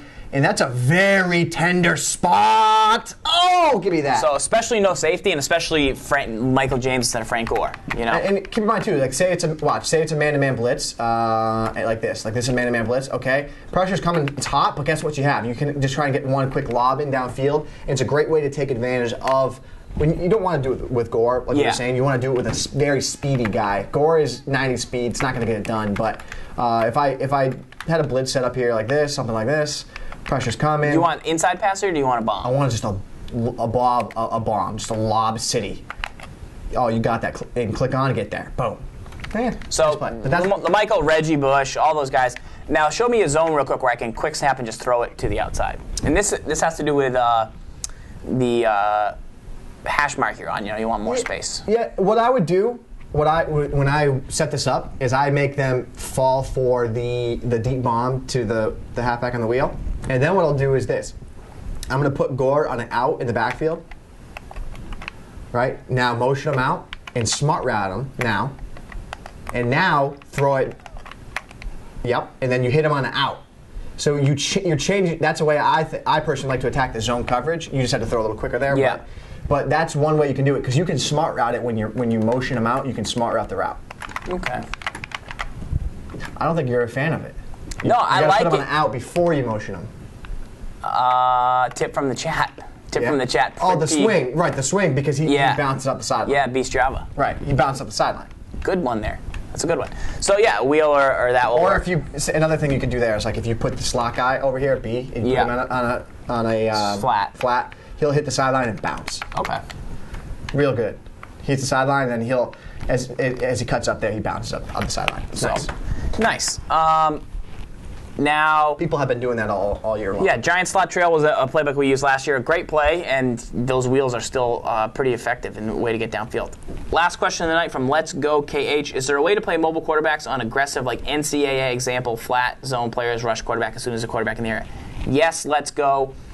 Basically, how that's going to work is before the snap here on the Xbox, you can hold down L trigger. I do this anytime I see the offense in pistol or shotgun. You hold down left trigger. You can press A to play the quarterback and X to play the running back. And that's going to tell your contained defender what to do. So that's what's important about they gave us these tools to help stop the read option, and you really can. But that is what's going to, make a difference to stop the quarterback, stop the halfback. And that was Cap, Daddy, Heezy. Legs. Easy. All right. So that's all, guys, for the tips portion. But we have the game of the week coming up in about 3 to 5 minutes. We're going to set up the Xbox. We're going to take on the community, and we're going to talk about the game. We're going to break down tips, why things are working, what we're doing. We got to get a victory, guys. That was practice mode. This is real game action. A lot of pressure, but it's going to be a lot of fun. And shout out to Mr. Lake Effect. The controllers have been buzzing in the microphone, and it's been making him upset. Sorry. It's tough. You got to shut off the vibrate, but that's not sim. That's not sim. So, all right, we are going to be back in 2 minutes. Don't go anywhere. For the meantime, what you can do is you can go over to our Facebook page, and you can actually guess about who's going to win the game of the week. That's what I want. I'm going to send you this link. Gibbs will link you up. I'm going to move over here. Right here, guys. This link in the chat, I'm putting there right now. I want you to go to that page. I'm going to make a post who's going to win the game of the week. I want you to comment on it with your score. If you predict the right score, you get a chance to win our new defensive guide. Farls is going under the table with his pumpkin, and things are getting weird. So I'm making the post now on the page. Who is winning tonight's game of the week? ZFarls or Wolfman? Wolfman. All right, so give a little bit of the history, too, of Wolfman. You can keep it on Gibbs. He can chat. Give them the history of Wolfman and me. It's interesting. Goes back. So the history between ZFarls and Wolfman is that these two guys basically they hate each other. They virtually hate each other. They don't really hate each other. I think I might really hate him. I'm not sure. I think Wolfman hates you. All right. But what happened last year was one of the most epic games in the all-time history of Madden. And TWIM. And TWIM. Farls was down, what, 14, 10? We were down 10, 17. I don't know. Farls was down 12 scores. 12 points? 9 with like points? 16 seconds or something to go in the game. He gets a touchdown. He recovers an onside kick, and then he gets another touchdown to win the game. Wolfman was not very happy with the ways that ZFarls recovered the onside kick. ZFarls, instead of squibbing, instead of onside kicking, he did a squib kick. Now that squib kick was a perfect play call because Wolfman came out in an onside kick. ZFarls did the squib and was able to get it. And then next thing you know, that's history. And Farls, is there any way we can actually get that video up if we go to break, bring it back real quick? Is that going to make Wolf upset? You could link in there, but I'm going to find that link. We're going to take a short break, and then, or actually, do you want to just get into it? Yeah, let's just get into it. I don't think you can play that right now. So. All right, boom, done. Classic Wolf. Sure, yeah, whatever. No, we'll get started whenever. It's cool. Tech guy can be here all night. He doesn't have to work tomorrow. He's cool. Don't worry about everyone else. Tech guy, Wolf guy, pay your salary. Don't worry. Yeah. He's on furlough. We'll put Tech guy on furlough. We'll put him on shutdown. Not a big deal. Don't worry, Tech. I'll beat him fast for you. Hey, it's only National Live Internet. We're only paying about $1 million for this spot right here on National Live Internet, so no worries. I'm going to pay him in pumpkin seeds because I'm going to have 1,000 pumpkin seeds. Are you? Yeah. I'm going to harvest you. I mean, if you get disconnected again... It's over. Oh, no, it's laggy. I can already tell. Ugh. Classic. Wolf. You got to get new internet in that. You got to upgrade the internet, though. Oh, that internet, though? You want to pause it now so I can get a good kick return in the game, or no, we can do that after I... Oh, you're kicking. Oh, he does the Gibbs kick, and you're going to get hit. Oh. I tried to hit fair catch, but apparently... The lag? Lag is a factor for me. Despite all the lag, Wolf is still just in a cage. Gibbs, give the fans a little breakdown of my depth chart. What am I looking for? What should I be doing? So right out of the gate, I know he's going E.J. Manuel, and then obviously C.J. Spiller. He's going to like what he sees at fullback. Actually, no, because Dickerson got cut, so never mind. But terrible. I imagine he'd probably put a guy like Fred Jackson at fullback just in case he does go like a pistol set. That's just something I see there. Wide receiver-wise, he could go one of two ways. We'll have to see what he does here, but there's a good chance he likes to get a lot of speed on the field, or he might go a little more possession style with the guys like Johnson and Woods. If he does go more speed, he could get Graham and Goodwin in the game. So that's kind of how he'll have to play it. And at tight end, he has a lot of big tight ends, so you got to like Scott Chandler, a lot of versatility there, and also Lee Smith. Lee Smith, one of the best blocking what about Chris tight Craig, ends though? in the game. 88 speed. Lee Smith, one of the best blocking tight ends in the game, though. Who blocks? He does block. Does he block so hard? Blocks hard. Blocks so hard, university. So right now, never heard of some of these guys. Legursky, that was the guy that filled in for the Steelers. Yeah, he's hurt. Yeah. When Pouncey got hurt, right? First time I've ever seen anyone do depth chart for the offensive line. I'm a stud. Yeah. Jerry Hughes, my man. People were asking about value MUT players earlier. 2 value MUT players are actually on the Bills in MUT. Jerry Hughes and Manny Lawson. You're going to get them a 77 overall Manny Lawson. You like Moats or Alonzo? Love Moats. Moats all day, kid. Yeah? Yeah. You like Kiko because of what you heard last Monday night, but you like Moats for the hit power. You like Hughes, Jerry Hughes? Love me some Jerry Hughes, dude. Love me some Hughes. Where is he? You want Marcel Darius in the middle? Yeah, him and Williams. Kyle Williams. And then... A lot of places to move here. We got to get Gilmore in the game, right? And Bird. Where do we like Gilmore? Gilmore's your number 1 DB. Yeah? Yeah, he's nasty. And then McKelvin's your number 2. I would look at Rodgers and Brooks and just kind of look at their man coverage ratings. But whoever has the higher man coverage, I would start at 3. And it happens to be Rodgers. Boom. And then you got Jerry's Bird, Mr. 99 zone coverage rating. Get him at free safety, please. Yeah, he is. All right, good. All right. Kick return, real quick. That's a real. Yeah, that might, I guess Wolf was ready to go, so we can play now, I guess. I can't even pick a play, but that's okay. So Farls opening drive. I'm not going to coach. I'll just commentate because I'm a pretty good commentator. Wow. Is there really anything you can do here? You're just going to disconnect. Wolf's connection. I mean, I'm ready to mutt. So once this disconnects with Wolf, I'll just be ready here to show my mutt team. I wanted to pick single back ace, halfback weak, but I picked single back counter. Might have to bow out here. Might have to. Connection just not good. We'll give it a couple plays, and if not, we're going to bow out. We'll go watch my mutt real quick while Farls gets set up in another game. Farls, you let me know how you feel. I can't feel anything. All right. Wow. Wolf needs to upgrade the internet. His internet package, I think. Fans are still holding strong, though. I respect the fans. I'm trying to gut this out for the fans. That's all I really care about right now is giving the fans some action. I know Gibbs is ready to get you guys even more action if this does not go well, but I'm hoping, I'd love, I just want to play. I just want to play games. I just want to play Madden. I want to have fun. Lock up. Let's go. Uh-oh. Oh! Was that the lag factor? What was that? That juked into him. I mean, nothing major. So 3rd and 6 here. I would say watch out for Farls. Definitely running an out. It's a classic out situation, but on the counter of that, I think Wolf plays a lot of 2-man under and a lot of cover 2 sink. So the outs might be a bad proposition for you. So that's why Farls, great check down by Farls. Goes to smash. Great play to beat either one of those defenses. Cover 2 sink, there you have it. Fall forward, first down. Move the chains. Like clockwork, that's why you get a ZFarls.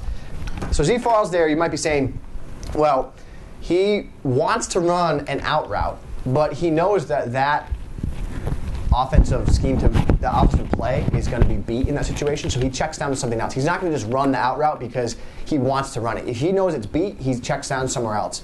And that's what I really like about the way Farls plays. That was a great user play by Wolf. Good user play. I'd like to have left stick cut there, but didn't have the control. I felt like I needed to make that cut, unfortunately. Was that the lag or what? Yes. We can bow out. We can bow out. We can bow out right now. We'll give you the end of this drive, and then you can decide if you want to bow out now, and you can play another game. Very fair. Very, very fair. We are at 324 people in the chat right now. We're close to 350. Let's go. Let's get to 500. I really do. I swear I want to give that jersey away. Do you? So cover 2 sink by Wolf, and that's why you get an EJ manual. That's why you get a manual, to be completely honest. Dive and first down. Move the chains. Move the chains. 1st and 10, so Wolf goes to cover 2 sink there and did not do a very good job of containing the mobile quarterback, and that's something that he's going to have to watch out. I believe he only rushed 2, from what I saw. Only 2. He did. 2 or 3. So he looks like he's in a 4-3 formation. Definitely 4-3. I don't know if that's 4-3 over. It might be 2-man under top. It's 2-man under cover 2 sink. I think he's on the safety in the top right, is my guess. Nope, middle linebacker. So that's really laggy. That was really, and great cut by Farls. I didn't even. 2nd and 5. Driving. What's up, money? Sorry, didn't see it the first 20 times. We are on wired connections. We are pushing heavy internet, man. Heavy internet. A lot of internet going on right here. We got a lot of internet. We got a lot. It's definitely Wolf. Yeah, he's in a 4-3 over. So they're another good positive yards there. That's fine. 3rd and 3, that's very manageable. Very manageable to get a first down. So Farls has to be thinking here, hey, I'm in 3rd and 3. I can't take a sack. Sack is going to take me out of field goal range, so I don't want to sack. 3rd and 3. I need a couple of yards. I'm not really going to be looking downfield unless he gives it to me. I know he plays 2-man under cover 2 sink style defense. I'm just going to take what he gives me underneath. First down. Move the chains. No brainer. And he takes the sack. I had called halfback draw. He called halfback draw. Absolutely a gazillion times called halfback draw. You could cut out of this right now. You should cut out of it. Cut out of it. And then Farls is going to play another game. And will lock up. It looks like he's fighting in this game. He's fighting. Would I ever have called that play? What play was that? I don't know. I've never seen that play before in my entire life. Right. So Farls, a little rattled. All right, is that the last straw? That's the last straw, right? That might be the last straw. Oh, what a punt. Good punt. You could man up and play Dykes right now. You might have to. Farls is just fighting. Just gonna play. So 1st and 10. Wolf's gonna run the ball. Gonna run the ball. He's gonna try and get a first down. And Wolfman is gonna come out and probably run the ball. That's just what he does. So let's see, we have your single back ace, the man's formation, DeMarco Murray, right up the middle. 2nd and 4. And probably a lot more of that single back ace from Wolfman. I expect a pass here. And halfback dive once again. Probably do some type of little dink and dunk pass, but I would expect a lot of counters and a lot of just running from Wolfman. And Farls is just, again, battling here. Battling. There again, the single back ace. Does he throw outs or no? Yeah, He throws outs. We taught him, and there's the off tackle. So first down by Wolf. He ran 2 dives and an off tackle to get the first down. And Chief wants to now play you. Ryan Dykes wants to play you. A lot of people trying to get a game in against ZFarls. Sprunch sent you a message. People just chirping you right now, Farls. The chat is supporting you. Trying to fight. I'm just trying to fight for the chat. That's it. That's my only goal. The chat is supporting you. And another off tackle. And that was a nice play by Marcel Darius, blowing that run up in the backfield. And now we have 3 Steves in the chat. Got to fight, Farls. And right back to that 2nd and 8 situation here. Probably another off tackle, halfback dive, and he's going to go for a pass. Probably a corner route. That looked like a in route. Looked like an in. Looked like an in route. And people are now just challenging Farls. I don't know if that's from the community or not. And welcome to King Scoop in the chat. Another halfback dive from Wolf. And Farls is really 1 fumble away from this entire little offense here to just go to mush. 1 fumble away. Another thing he's going to fall for too is if he gets a situation where he catches them in it, he calls like a cover 2 sink and just catches that little in routes that Wolf has been running there. Halfback dive again, and we need a big hit stick. We're in a 3rd and 3 situation. People are challenging Farls left and right, coming from the left, coming from the right. Now Farls needs to play lockdown defense, not in a field goal situation, so you got to think that Wolf would take a chance going deep. He could hit you short, he could run here, because he's not afraid to fall out of field goal range.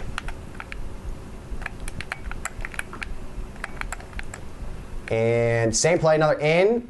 I absolutely. But pick oh. it. I shaded in. He's not watching right. I shaded slants. I fully expected inside. So. From Michael Huyule, quick question: what is more important in defense, awareness or play recognition? I say play recognition. I see a lot of higher play recognition guys being in better position on running plays, being in better position to attack specific routes. I really like play recognition over awareness.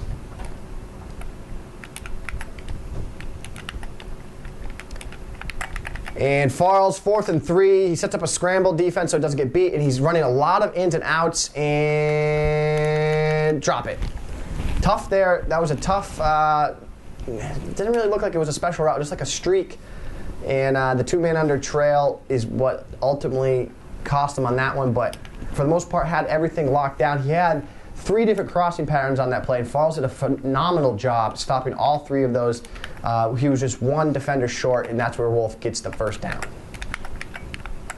So screen, and Farls does a great job checking down, and that's almost a pick. That right there, guys, that should have been the ZFarls down and away pass lead to avoid what almost just happened there. Wolf got greedy. There's two things Wolf could have done there to get a touchdown and or completion. Throw the down and away pass lead or just lob that into the end zone. Wolf got greedy and tried to lead a bullet pass, and it was almost disastrous for him. I expect maybe the same play from Wolf come right back to the well. Couple ins, couple outs. Great defense by Farls. He did a phenomenal job once again taking away those crossing patterns. Right now, Wolf really doesn't have those crossing patterns to check down to, so it's delaying his reads. He's really trying to struggle, get the ball. And when you're at this part of the field, you don't have a lot of vertical space to work with. So if you really rely on those crossing patterns, it can be difficult for you to get anything going if you take those away. Empty backfield motioned out by Wolf. Farls playing a cover 2 sink, looking to adjust, and he gets a 2-minute warning. So he's going to have to come back out in the same situation here. 3rd and 16. Farls says he likes to gas him up, but he's obviously going there with the cover 2 sink look because he's probably anticipating an out from Wolf. And that's a great adjustment by Farls. Let's see if Wolf checks down to it. A 3rd and 16. Couple things you might want to watch out for here. Streaks to the tight end, outs on the outside, and a post over the middle. Probably a couple streaks to the tight ends, and that's exactly what he gets. It gets a post. Great user by Farls.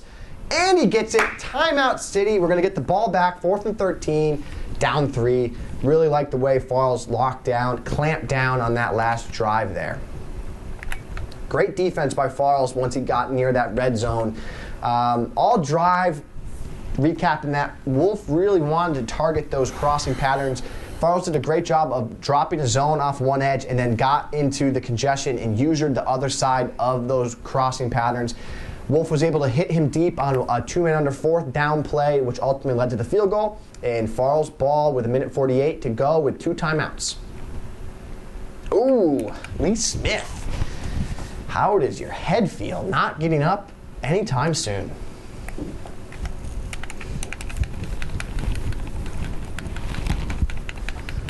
All right, from the 35-yard line, Farls comes out in a pistol trips formation. He flips the play, looking to get the open side of the field. He's calling a read option. It's a contain on the quarterback. And we had a big play there with Spiller, but we're only able to get 1 yard, so it looks like Wolf is actually using one of our own tips by always containing the quarterback. But you got to like that first look there by Farls. A couple reasons why that's a good thing, guys, on a drive like this. 2nd and 9 now, the clock is running. The clock can be your friend here, but it can also be your worst enemy. If you don't take enough time off the clock, you can give Wolf the ball back with 3 timeouts with the ball to make some points on the board.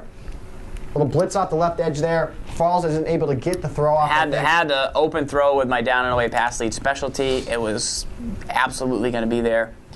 Unfortunately, couldn't hit it.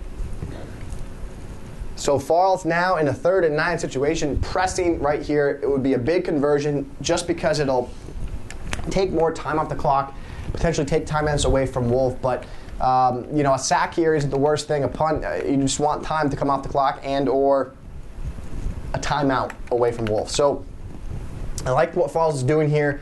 He's anticipating a 2-man under or cover 2 sink. And he almost gets an interception by Wolf. He played the 2-man under, and he went to the slant. The slant wasn't there, so now I think my slant got bumped into it. It was open off the line. Yeah. His guys crisscrossed. They crisscrossed, and they classic. That somehow happens. Didn't get open. And that can be frustrating when that happens. Sometimes it's kind of the way the cookie crumbles, and it's a guessing game at that point because the read is there to a tight end with a slant because it's unpressed, but it can be difficult. Great punt by Farls. Should get by him. And I love it. I like that punt by Farls. It's a great punt, and that's why he has 99 special teams. What we're going to get here, we're going to get a big fumble, or we're going to get a big pick for Farls, and it's going to be a big-time game changer in this game. Coming out 1st and 10, single back ace. I would watch the runs again by Wolf. He goes to the well. He goes to the well. Man. He goes to the well. He does what you... Is that my run? What run is that? It's an off tackle. Off tackle or zone weak. One of the two. HHH Bronco in the house. And a bunch formation now, this time from Wolf. And Farls, he gets wide trail from the single back bunch. Great play. And Romo is pressing. Romo's pressing, and gets out of bounds. That's a tough play right there. Tough play. So 3-0 ball game. 49 seconds. Wolf has all 3 timeouts. Farls gets the ball at half. I think. So now we're in a single back doubles formation. Wolf is going to be in trouble here. Tight end's open over the middle of the field. Manny Lawson, give me a fumble. Driving. Beast Jock is in the house as well. Johnny Blaze, what is up, all my people? We are at 320 in the chat. Guys, we need 30 more people, and we give away the Cap Daddy jersey. Draw. And, oh, he wanted the hit stick with Mario Williams. And now Wolf will probably start thinking about timeouts here. Farls is thinking at this point, no longer am I going to give up points, but I have to now make him not get a touchdown and let up only a field goal. Keeps it a one-possession game, or one-touchdown game, rather. Gun spread formation, you got to think smash routes, you got to think angle route to the halfback, and there's the angle route to the halfback, and an out, and that's the backbreaker route. And he didn't catch it, no good. Incomplete. That's why, Miles Austin. No awareness over there on the sideline, and that was an easy catch he should have had. I'm thinking a draw here by Wolf. 3rd and 2, you got to think Wolf's going to be conservative. If there's one thing we know about Wolf, it's that he's a conservative player. He's conservative. And he's probably going to check down to a run and vomit. Absolute vomit. Controller vomit. Just couldn't cut. Couldn't get what he wanted. Wanted to get in with Lawson. Felt like I had to run at him. Not good. And we have a question in the chat. Are we ever going to get a Madden 25 poster? It's somewhere in Kentucky. It's somewhere in Kentucky. Find it? That's the last thing we heard, is that it's somewhere in Kentucky. Whatever that means, that's what that means. I don't know. Watch a corner out to Jason Witten. That's what I'm feeling from this formation. It's setting it up off tackle, actually, and we get a tackle. This is a tough spot for Wolf. He looks like he's going to take the field goal. He's going to take the field goal.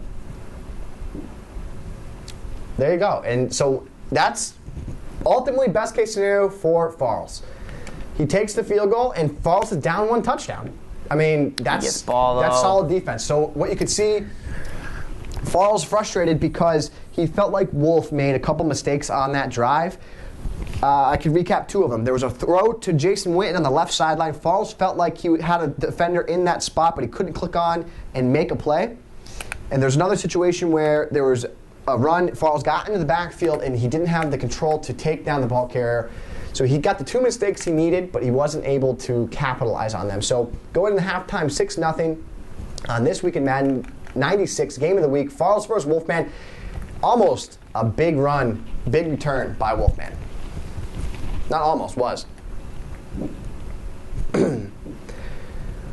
And we're looking at Wolfman coming out probably in single back ace. Farls making some adjustments. Looks like he might be putting a little more speed on the field, hopefully to keep up with some of Wolfman's running. A 3 tight end set here by Wolf. He could be coaxing in a play action. You always kind of wonder when you see a formation like this, are they thinking play action in this situation? No, he's going to the run, and he brings in number 34, Lance Dunbar or Philip Tanner.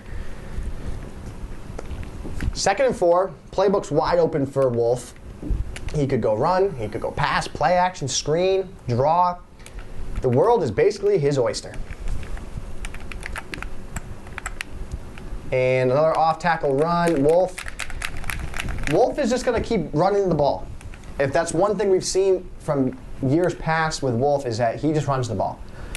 You're ready for him to call a play action. You're ready for him to hit you deep. You're ready for him to run something different, but he just runs it. He just runs the ball, and he takes time off the clock. That's what Wolf does. That's ultimately what he does. And Farls makes some adjustments here, and he clamps down on the run. And 2nd and 9, that's a big first down stop for ZFarls. And right now the Cowboys' offensive line is just working that defensive, that $100 million defensive line from the Bills. This is not going to be good if... Screen, make a play. And now we have a 3rd and long situation, 3rd and 12. And this is where Wolf is going to press in this situation. It's a couple things he's done so far. He's thrown an out. He's thrown an in. So that's a double combo you have to watch out for. He's ran a post high-low combination. Here he's probably going to wide trail. Yes, it's wide trail over the middle of the field, and he's got it. First down, drop ball, and we're going to get a punt here, unless Wolf is going to get greedy. But Wolf is going to rely on that defense, and this is exactly what Farls needed.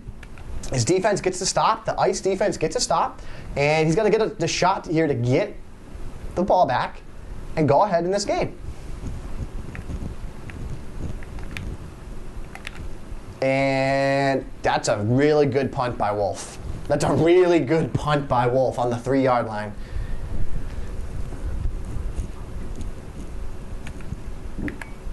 And Farls now needs to dig deep. He needs to put together a championship drive, as my man Tom Brady likes to say. Let's put together a championship drive. Tom Brady says that? Yeah, Tom Brady says that. He says it way more than the 0-5 Giants. I don't know if he actually says. He didn't literally say that, though, right? No, he did say that. Like last year, like on one of those things, he was like, all right, let's go ahead and put a championship drive together here, huh? Huh? Huh, see, huh? Tom Brady. Come on, guys. Let's go put together a championship drive right here now, huh? And they did. They went down. They scored in like 10 plays. It was a thing of beauty. Red drive?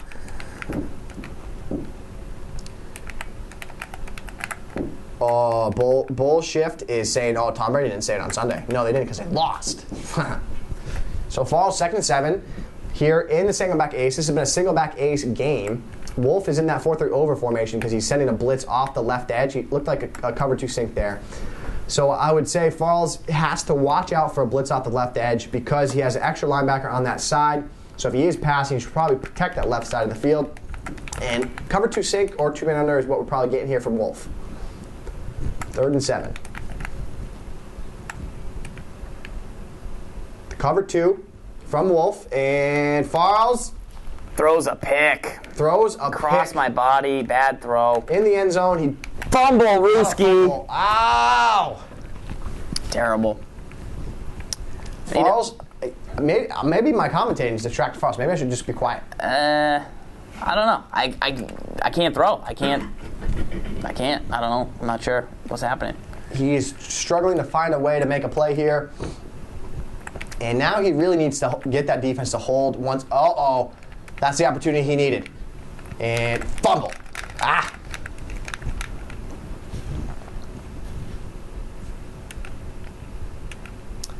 People are saying it's over. It's not over. It's not over here, guys. Even with a touchdown, it's a 2-score game.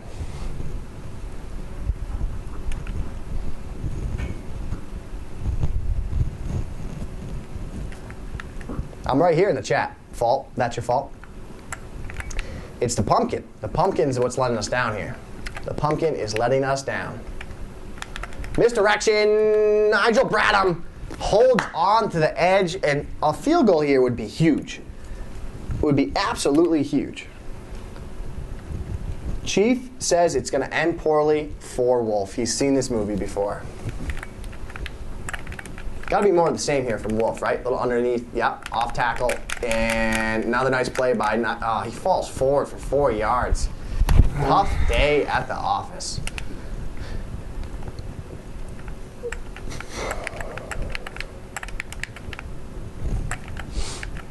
And another off tackle. Farls did a great job there by bringing over the corner. 4th and goal.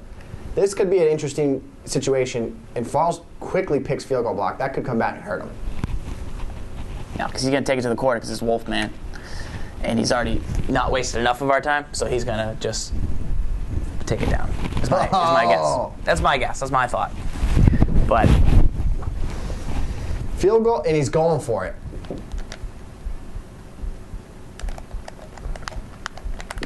He takes it to the 4th. And now, right now, we're putting up a 4. Putting up a 4. Farls needs to make a comeback here. Putting up a 4. The Twin City Miracle 2. That's what the people want. And he's going for it. He's lining up, and he is going for it. One chance, one opportunity, mom's spaghetti. That's what this is. Gotta watch out for some zigs. And, he had a guy in the backfield. But I say this, and I mean this. How do we not get in there at all? Not even close. I say this, and I mean this. There's plenty of time in this game to come back and win. Plenty of time for the Twin City Miracle 2. Plenty of time. And a Romo pick. Romo, classic Romo, right there. Classic Romo. I gotta watch that play again, but that just kills me. That play kills me. Kills me. So Farls shot a guy free in the backfield on that run, and still was not able to actually get in to make the play. So right now there's a forum topic made by Primetime KCS in the Madden Tips forums. It's a poll, and it says, what is the better Madden rivalry? Is it ZFarls versus Wolf, or is it SGibs versus Chiefs fence? That's an interesting poll. I'm going to post that again in this forum. Have you played Chief yet on the Game of the Week? Me? Yeah. I know you guys have played a bunch. Not this year, I don't think. So we get more of that cover 2 sink and scrambling by manual, and he's going to need to get down. So Farls getting a heavy dose of 2-man under and cover 2 sink. All cover 2 sink. No 2-man under. No, none yet. So no 2-man under yet. And that's when he's going to hit you with it. So more of the sink, more cover 4, more of something there. Good, tough scouting report. Tough scouting report? Tough scouting report. By me? Yeah. He hasn't done anything yet, besides run it. Right. That's what I told you. That's what he does. He runs it and he plays defensively. Cover 2 sink. I've not yet to see any man coverage. He might have changed things up. So 2nd and 8. Trying to get past that spy. So Farls 3rd and 4. This is where a first down is really needed. So you got 2 plays to get 4 yards. And a big time hit in the flat. 4th and 4. He needs to get a first down here.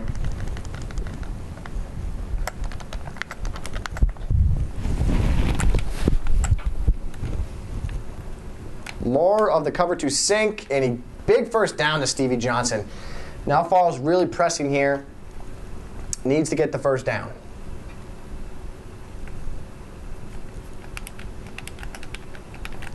Wolfman playing more coverage defense than I've ever seen in my life. That's a cover 2 from him. And great thread of the needle by Farls. And we got to get this no huddle clock going. Farls has in his playbook the pistol weak twins flex, which would be a great formation to call against here. Some of this coverage defense, that halfback draw in that formation. Great formation for that. And a great draw right there. Just as I was talking about the draw, Farls comes out with the gun type flex draw. And he's able to pick up positive yards on the ground. So Wolfman going back to the coverage, and Farls checks to the blitz beater, and just like that, ZFarls is back in the game for the Twin City Miracle Part 2. We only need 20 more people in the chat, and we're giving away a jersey. Let's give this thing away. Please tweet this out. I do not want this Kaepernick jersey. He do not want it. I'll pick a winner. And we will... I'll mail it tomorrow to the winner. Onside or play D with 3 timeouts, guys. You play defense. Play to win the game. You're not going to get the onside, I'll tell you that. Jim Lander needs to make a play. Oh! Fumble! You couldn't make it up. You couldn't make that stuff up. That would be classic Wolf. Oh, that would have been classic Wolf. That would have been so classic Wolf. Oh. All right, so we're going to see a lot of running the ball here once again from Mr. Wolfman. And he comes out in the gun, trips, and that's a... Birdman! Birdman! One time, though, Birdman. One time. Great play. Great play. I don't know how we got a yard on that. Like, how did he get a yard on that? Don't know. Birdman. Birdman might have 99 zone coverage, but his bat is like this pumpkin. Big fat 0. So Wolfman going away from the run, and we're going to get probably a stick and nod play here. And flat is, oh. Birdman, stop. Ugh. All right, so now we come down to a situation here where we play the timeout game. Let's see what we get here. Let's hopefully he puts on a show for the fans.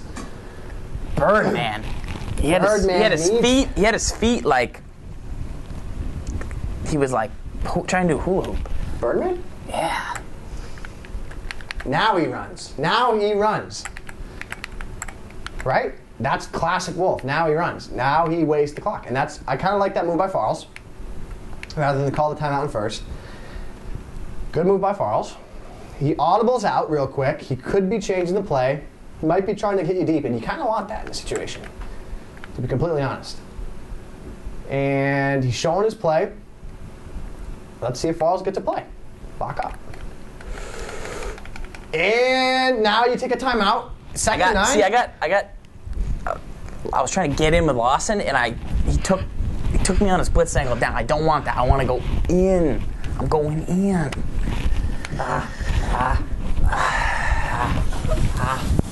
You need to harness the power of the pumpkin, bro. Make a play. Make a play. One time. You need to harness your Teddy Bruschi. Harness your Teddy Bruschi, kid, okay? Harness it. Make a big play. That's why you lift all those virtual weights. It's probably going right back to a wheel pass here to the DeMarco Murray, or another draw. If he wants to go draw, that's fine. Oh, screen. Get out there. Make. Go! Go!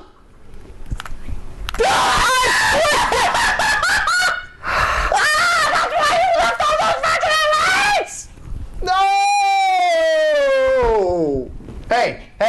Hey, there's only one way this game ends.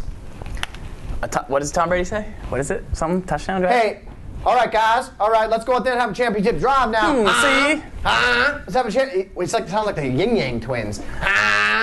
There was no way I did not flick the stick. I flicked the right stick. Absolutely flicked it. I flicked it down. Got him, coach! That should have been a scoop and scores. Correct. This game is not over. We need to punch it in. We need to punch it in. You got to conserve your timeouts, too, to be completely honest. Yeah, sure. I'm not going to say anything. 100% chance I flicked the stick on the return button. That's then. This is now. I'm so nervous. I see dead people. I'm nervous. Big Wolf's blitz in here, to be honest. Probably. He's only can send pressure off the left edge. I think. And oh yeah, he is. What a coward. What is he like for coverage? But he just checked out. He just checked out of it. A's open. Good win. Catch the ball, buddy. That's a big drop. Huge drop. It's a big drop. That was a first down. Fight for my pumpkin. Fight for my pumpkin. Don't fight for my pumpkin, Argentina. Right? I think Wolf listened to that stream there and checked down.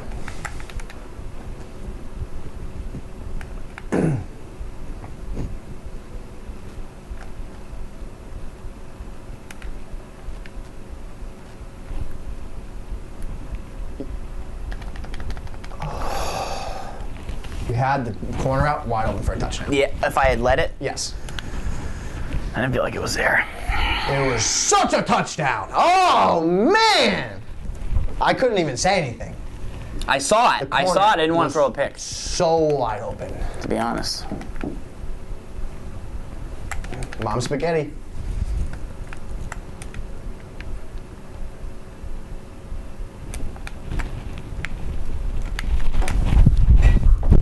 First down, let's go. Out of bounds? Yeah.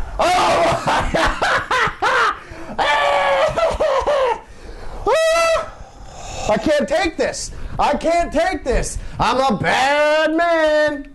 Farls is a bad. Really? Yeah.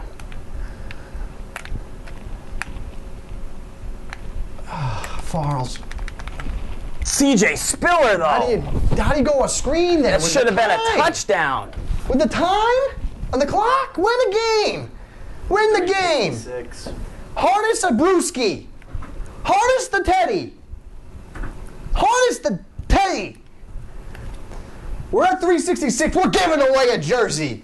We're giving away a jersey. We're giving it away. We're giving away a jersey. I'm excited about it. I'm excited because we're giving away this jersey. I appreciate all you guys. One of you guys, how are we giving it away? Who are we giving it away? We're going to choose a random. Win a damn game. Win a game. That was an organic swear. That was not my fault. Organic as they come.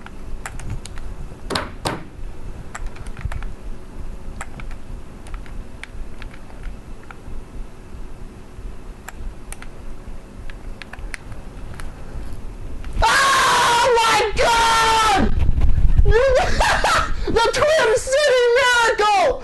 Oh, the TWIM City Miracle! You gotta go for 2. Oh my! Do you have the play, the 2-point conversion play? I don't know what that play is. Do you have a single back doubles? And I'll tell you if you have it.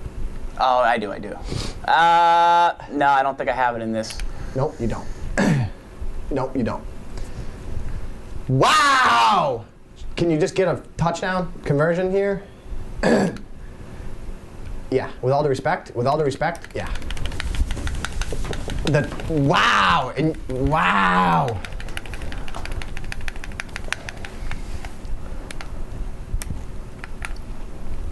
And you know what to do here, right? Kick short. Yes, you can't let up a touchdown. Can I squib though? No. Under no circumstance. Do not kick a squib. Up to the left, all the way. Hit stick city Farls. Hit stick city Farls. Farls. Just do something better. What was that kick?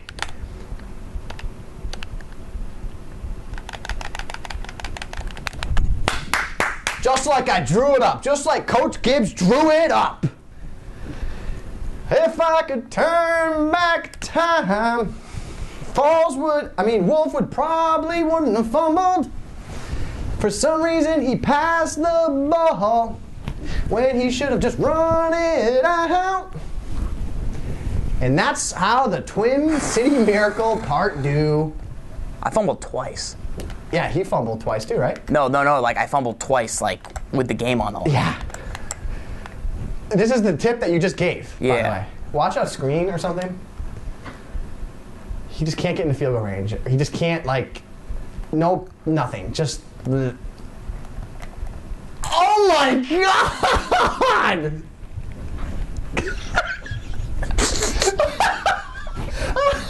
Honestly, Wolf, I'm so sorry. Oh my God! Here's the thing. When you have a magic pumpkin, you win close games. You absolutely win close games. When you have a magic pumpkin. Slippity slide. Come on, the magic pumpkin. Oh, that's why you would buy a magic pumpkin. That's why you get a magic pumpkin. I love you. Oh, Petey the pumpkin. Oh, I love you, Petey. I love you. Carolina, come on and breeze up. Take your pumpkin off, throw it around something, and spin it like a helicopter. Are you kidding me? Are you seriously kidding me? Again? You just broke his heart again. I'm sorry, Wolf. I'm legitimately sorry for Wolf. Wow. Gotta get a magic pumpkin. Beast Java, it gets real weird when it's. Hey, here's the thing. People demand pumpkins, and we're here providing the pumpkins. We're providing for them. We're doing a service. It's a public service announcement. This pumpkin's the best $74 I ever spent. You spent $74 on that? On that pumpkin? Dude, I'm out of my gourd. No, how did you win that game? I don't know how I won that pumpkin. You were shot. You had the score of a pumpkin going in the fourth quarter. You had no points. A 0? Hey, Wolf. Clock struck midnight. Ooh! I got Wolfman right here after the clock struck midnight. Poor guy turned into a pumpkin. Wow. And the best part is that Chief, when you were down 12-0, he goes, Chief called it. Chief goes, I've seen how this one ends. And I was like, not good for Wolf. And I was like this. Shut up, Chief. I got no points. EJ Manuel, 8 for 12. Hey, right now, Farls, you're addicted to pumpkin. And the only cure is more pumpkin. Oh, wow.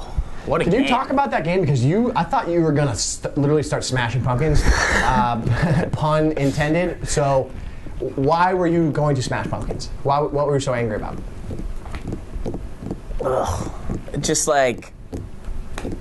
It's like the more pumpkin we come across, the more pumpkin we see. It's one of the best players at taking our tips and implementing them into his game and learning how to shut them down. So what I mean by that is Wolfman does a good job of knowing that I like to throw outs, knowing that I like to run the ball, seen me play before, knows my style, probably see my Mutt streams. I know he comes in and watches those, so he knows the type of game I've been playing. And when you play the type of game that I play right now in Mutt, it's a slow down game. It grinds it out. It makes everything close, and it's going to create tight games, especially when he likes to run the ball as well. So that's what's going to happen. If I'm not playing well, I can score on every drive against a person who doesn't know what I'm doing, but as soon as a guy knows I like to do outs, I know Wolfman knows I like to do outs, so I don't throw outs, even though he might not be calling it every time. So then I switch it up to go with something that I don't know quite as well as what I've been doing. Things get weird. It can get, as you saw, 0 points going into the third quarter. Ultimately, Wolfman just has really bad luck when he plays me in Madden. That's 2 years in a row that Wolfman's lost in the last 10 seconds of a game when he was up 2 scores in the fourth quarter. I didn't even have a magic pumpkin last time we played, but I do this time. That's why you got it, because you knew you needed it. And Wolfman's a good player. You know, he doesn't play a lot of the tournament style. This is something I'm trying to show you guys with Fire and Ice, the bonus D, which is in the winner's kit. It's not about setups. It's not about being a top player, being a really good player, and knowing all the buttons and doing everything out. It's not about that. It's about doing what Wolfman does, playing calm, playing smart, playing adjustments, shutting down your opponent in the things he likes to do. It's not about forcing the pressure on him and making him, have to execute their game plan. It's just about playing the game. And that's something that's why the games with me and Wolf play are always fun, because we both play that style. So, great game by Wolfman. Good battle. Thanks for coughing it up there. I feel like you just did. My mic's all messed up. Because I got so excited. I feel like you just did Jerry's or Springer's final thoughts right there.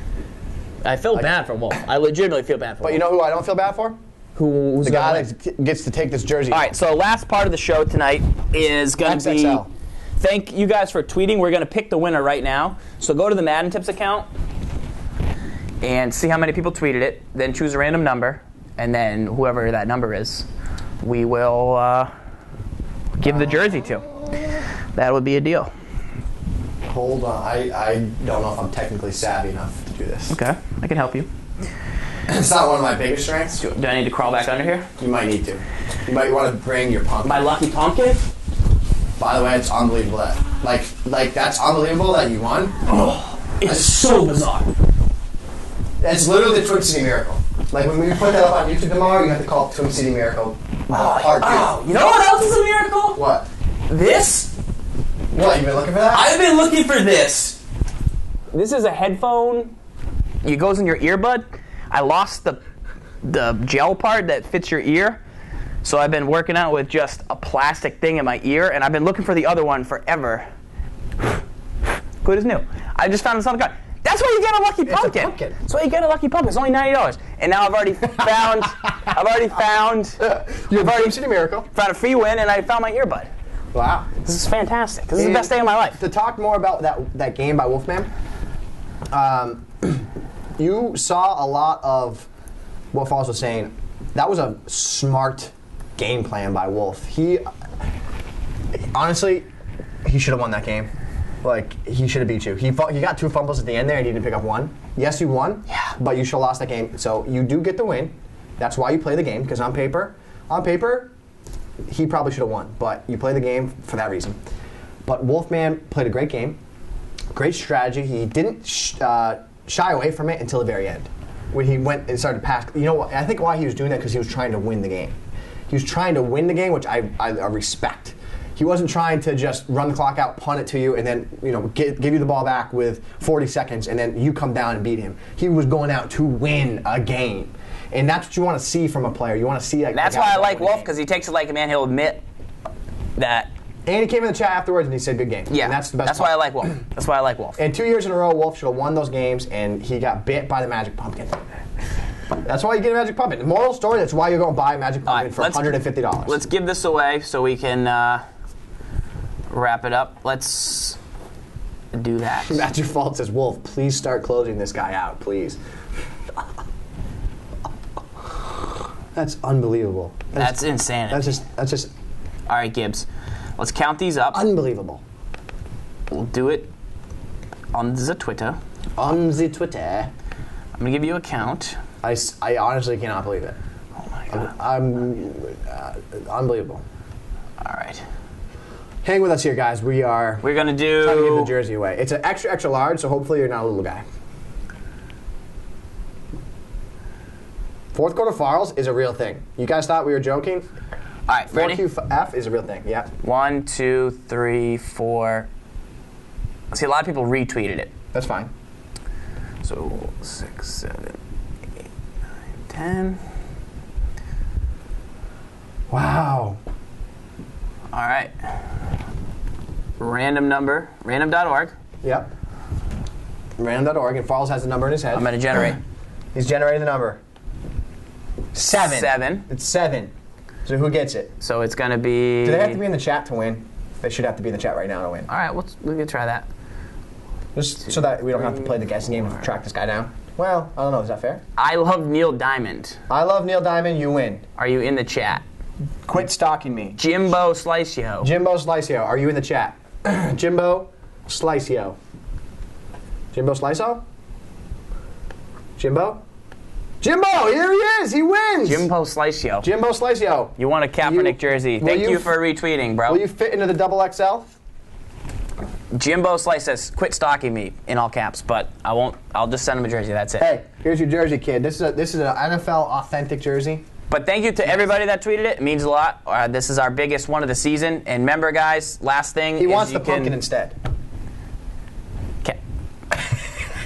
It'll cost literally $200 to ship that thing. Yeah. The thing weighs 90 pounds.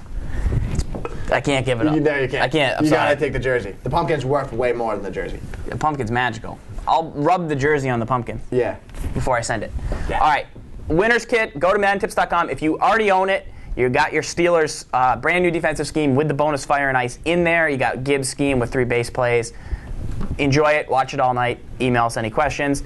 If you don't have it yet, you got 30% off code in the bottom left. Just go to MaddenTips.com, click on Winner's Kit. That's a great deal. It's one of the best times. You'll have 6 full playbooks already broken down, and you'll get 2 more later in the season. So it's going to be everything that we know, and it'll be pretty exciting stuff. So thanks for watching that show. Great game, Wolfman. Great tips. Great show. They're asking for a bonus. Magic Pumpkin, and maybe Gibbs will play a muck game, but we're going to sign off. But we'll stop the recording because it's all done for show 96. Lock up.